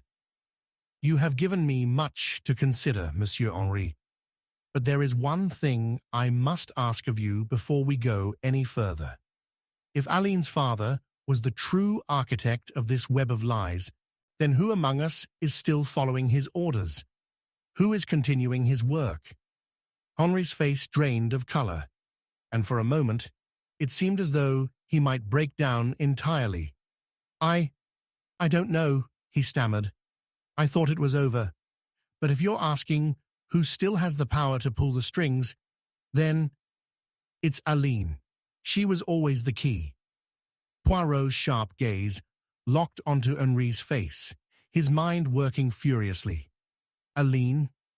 The revelation sent a shock through his system, but Poirot knew better than to trust the first impulse. He had seen too many lies, too many hidden truths, to be misled by emotion. "Aline," Poirot repeated softly, as though testing the word, "was the key." Henri nodded, his eyes wide with fear. She always was. She didn't know it, but she was. Everything was set up for her. And now, with Aline inheriting it all, it's only a matter of time before she learns what's really been going on. The room seemed to grow colder as the full weight of Henri's words settled over them. Poirot's mind was reeling, but his face remained calm, every inch of him composed. He turned slowly, his eyes scanning the room once more. "The truth, it seems," Poirot said softly, "is far more dangerous than I anticipated. The web has grown tighter, and with each new thread I pull, another secret comes to light. But some secrets, monsieur, are more than we can bear." As Henri's confession hung in the air, Poirot's mind shifted into overdrive. A dangerous revelation had surfaced, one that threatened everything Poirot held dear, not just the truth of the murder, but the very nature of the case itself. And in this final act, Poirot knew that the game was far from over. It had only just begun. Chapter 11, The Final Piece. The storm outside had not ceased. The wind howled like an animal in the night, rattling the windows of the manor, while rain beat against the stone like the ticking of a relentless clock. Inside, the flickering candlelight threw sharp, elongated shadows across the walls, its glow growing dimmer by the second. But in the drawing room, it wasn't the darkness that was most unsettling. It was the silence, the heavy silence, thick with secrets that were begging to be unearthed, and a sense of inevitability that made the air feel charged, like the stillness before the strike of lightning. Poirot stood before the fireplace, his back straight, his fingers steepled in his signature pose as he gazed down at the scattered papers on the table before him. Each of these papers held a piece of the puzzle, a piece that had taken far longer to assemble than Poirot had anticipated. His mind raced through the clues, the lies, and the confessions that had come to light, but he knew now the final piece was within his grasp. Aline, Jacques, Henri, each of them had played a part in the drama. Each of them had hidden something beneath the surface. But now, the truth was almost visible. Almost. Poirot's sharp eyes flicked from one figure to another, noticing each movement, each expression, each subtle sign of guilt that only he could detect. They were all waiting for him to speak, to make sense of the tangled web that had ensnared them all. They had no idea how close he was to uncovering everything. Hastings, who had been observing quietly from the corner of the room, took a step forward. "Poirot, you've been quiet for so long. You've said so much already, but what's left to uncover? What's the final piece? Who's behind it all?" Poirot's lips curved into a slight smile, but his eyes were cold, intense. "Mon ami, you underestimate the complexity of human nature. The truth is not always where it seems. It's in the lies, the omissions, the things people refuse to say." He turned slowly, looking directly at Aline. "Madame, you have been at the center of this from the very beginning. Yet I wonder, how much of this tragedy was orchestrated by you?" Aline's face blanched at the accusation, her lips parting in shock. "Poirot, how could you even think such a thing? I've told you everything." "Have you?" Poirot asked, his voice a quiet challenge. "You see, madame, it's always the omissions that catch one by surprise. There's more to this story, and you know it." Aline trembled, her eyes darting to Jacques, then to Henri, as if seeking refuge in their silence. But Jacques, who had been standing by the window, suddenly stepped forward, his voice low but forceful. "Poirot, this is madness. You've been accusing everyone, but you've never asked the most important question. Why are you so sure we're all guilty? Maybe the truth lies elsewhere." Poirot's gaze flickered to Jacques, his mind already piecing together the complex puzzle. "You are right, monsieur. The truth does not lie in one person's actions alone. It is in the web that has been spun, in the connections between you all." He paused, his eyes narrowing as the realization struck. The money, the inheritance, it was never just about possession. It was about control, power. And you, Monsieur Dubois, were more than just a victim. You were an accomplice. You knew about Henri's actions long before I arrived. Jacques took a step back, his face tightening. No, that's not true." Poirot held up a hand, cutting him off. "Do not lie, monsieur. You may think your hands are clean, but they are stained by your inaction. You could have stopped Henri, but you didn't. You chose to let him manipulate you, just as much as you allowed your own guilt to fester. And Aline, you were part of that manipulation. You allowed yourself to be swayed by Henri's promises, but you were not the only one he played. Henri was not the only one in control." Aline's face paled as she looked from Poirot to Henri, her eyes wide with disbelief. "Henri? What do you mean? What are you suggesting?" Poirot's gaze remained fixed on Henri, who was standing by the door, his jaw clenched. "Henri, monsieur, you came here with a story of revenge, of a desire to right the wrongs of the past. But you see, I now understand. Your story was only part of the truth. You were not the only one with something to gain from this. You, too, were manipulated." Henri's eyes flashed, his face a mask of barely contained frustration.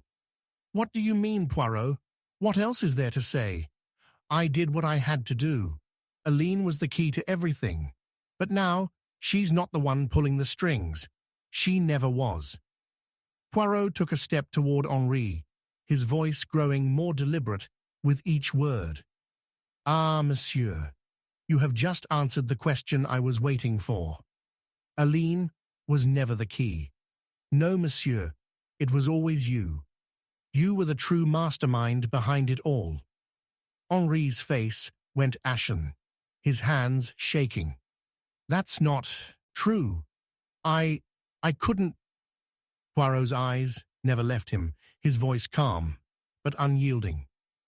You were the one who manipulated Aline, Monsieur Henri. You used her, just as you used the inheritance. And you did not act alone, did you? No, you had help. The man who died, the one who was found in the hallway, he was not just an innocent victim. He was part of your plan. Henri's breath caught in his throat, and for the first time he seemed to collapse under the weight of Poirot's words. You. How could you know that? Henri stammered. How could you know? Poirot smiled, the smallest, most triumphant smile. Because, monsieur, I am not only a detective, I am a student of human nature, and you see, each piece of this puzzle fit together only when I realized the truth about you. You didn't just manipulate Aline or Jacques, you manipulated everyone. There was a long silence, the weight of Poirot's words hanging in the air, thick and suffocating. The room seemed to shrink with every second, as if it were closing in on Henri, who stood frozen, his face a mask of terror. I didn't mean for it to go this far, Henri whispered, his voice breaking. I thought I was saving Aline. But I was wrong. I was wrong about everything. Poirot nodded slowly, his voice soft, yet filled with a chilling finality. You see, monsieur, this is what happens when you build your house on lies. It may stand for a while, but eventually the truth will come crashing down, and all that is left is rubble. And now, you are standing in that rubble with nowhere to hide. Henri's shoulders slumped, his body deflating like a balloon, his defiance vanishing with the weight of his confession. The final piece had fallen into place, but the puzzle had revealed a far more disturbing truth than Poirot had anticipated. It wasn't just about the inheritance. It was about power, manipulation, and control. Who had it, who sought it, and who was willing to destroy everything for it. The silence in the room was unbearable, and Poirot stood for a moment, letting the weight of the truth settle. He had uncovered it all, the lies, the manipulations, the betrayals, but there was one thing he had not expected, the final twist.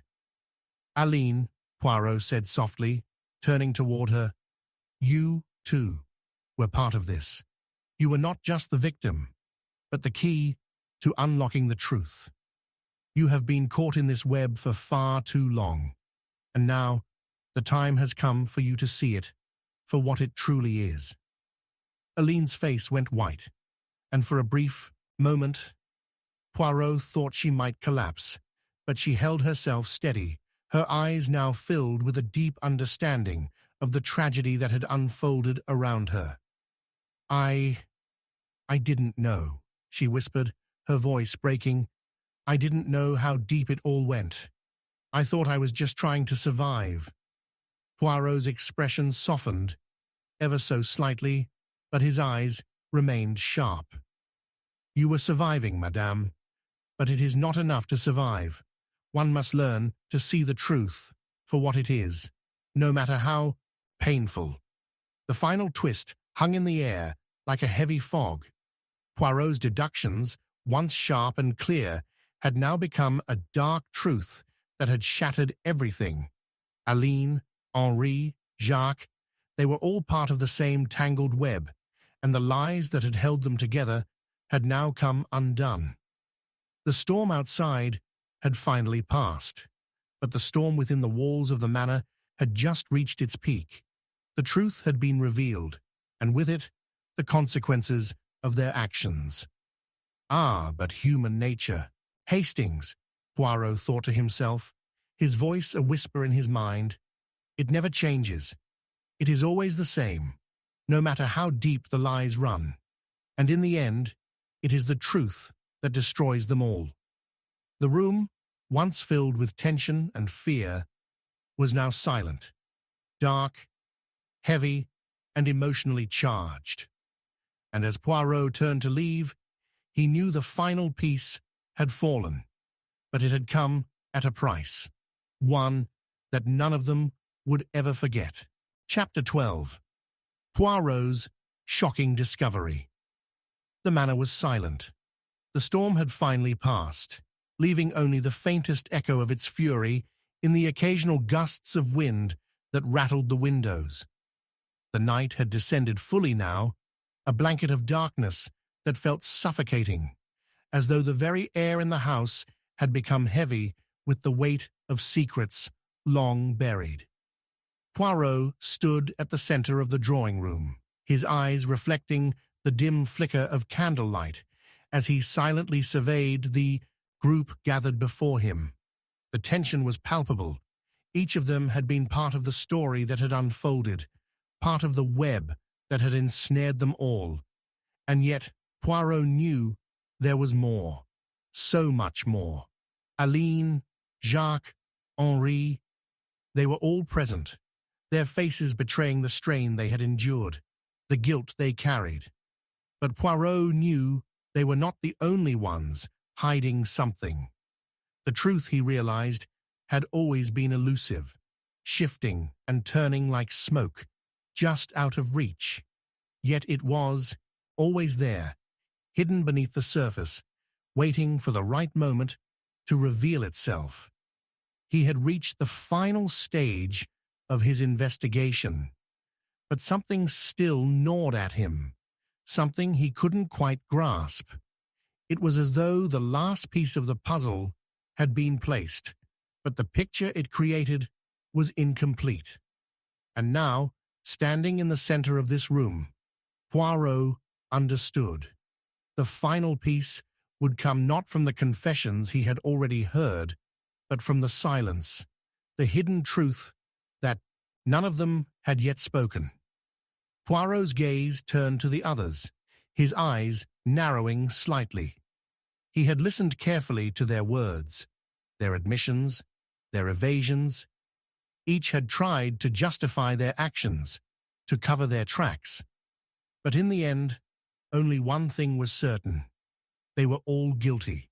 They had all played a part in the tragedy that had unfolded. The question, Poirot mused, was not who was guilty. It was who was the most guilty. The silence in the room was suffocating. He had no intention of breaking it just yet. Instead, he allowed it to stretch, forcing the others to confront the tension, the uncomfortable truth that they all knew was coming. Finally, he spoke.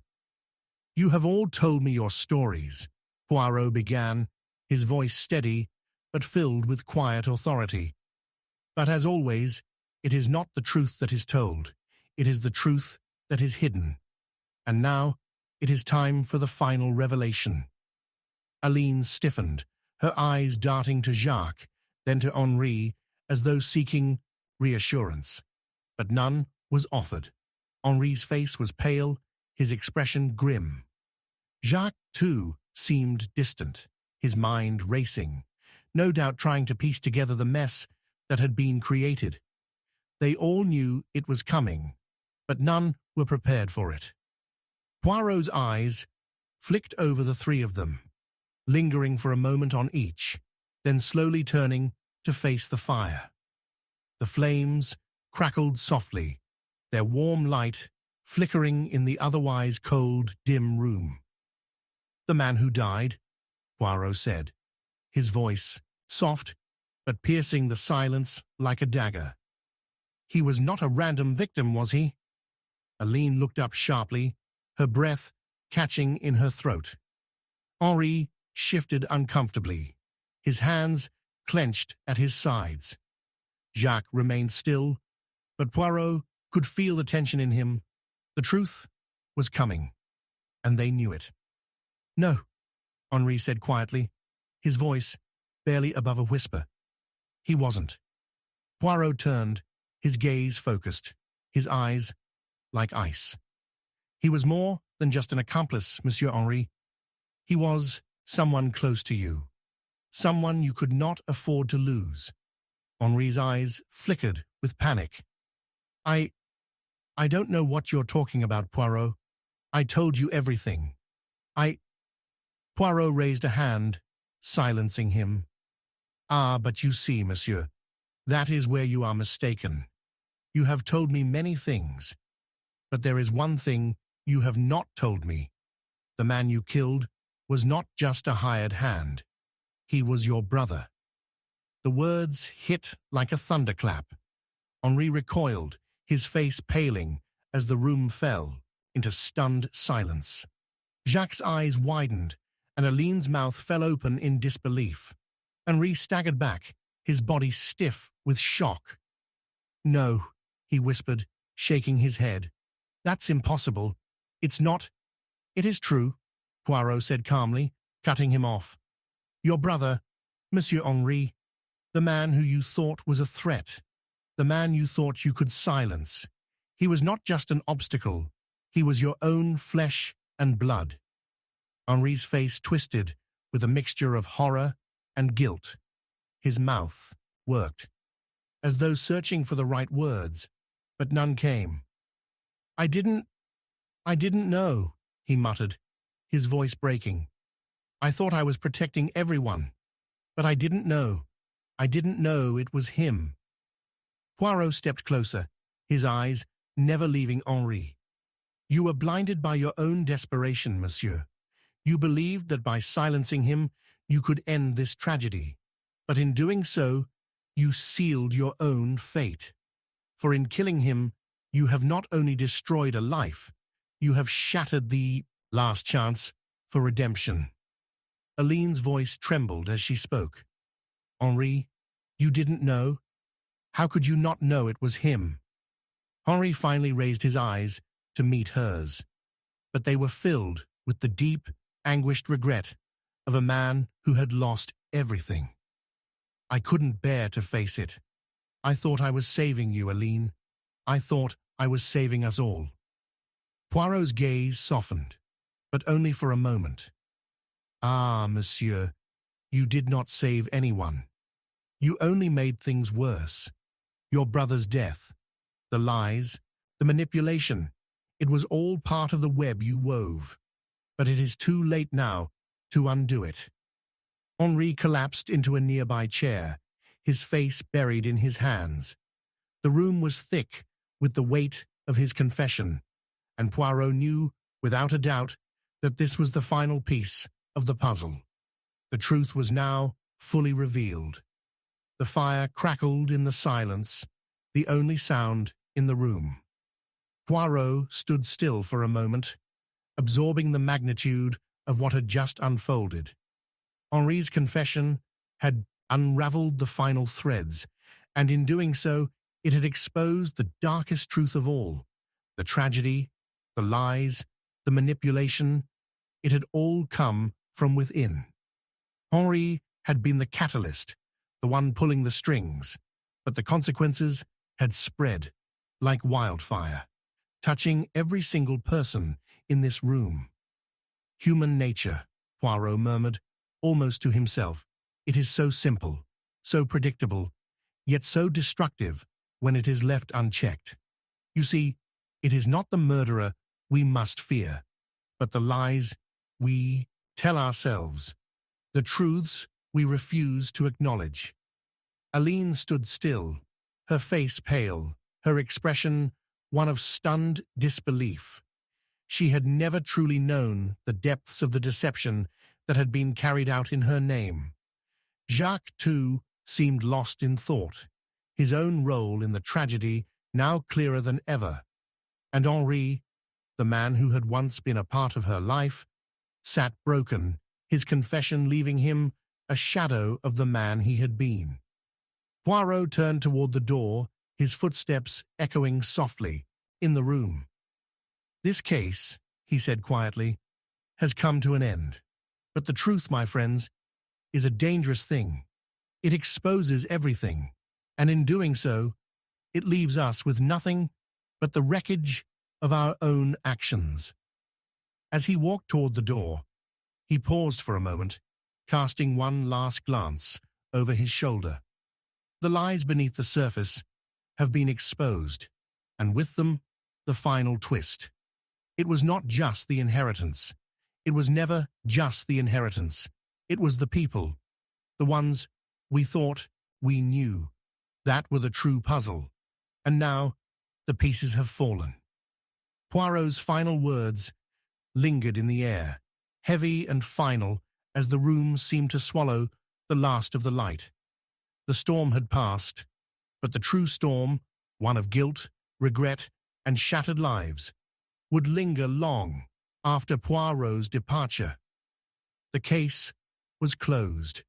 The truth was known. And yet in the end, it was a truth that had changed everything.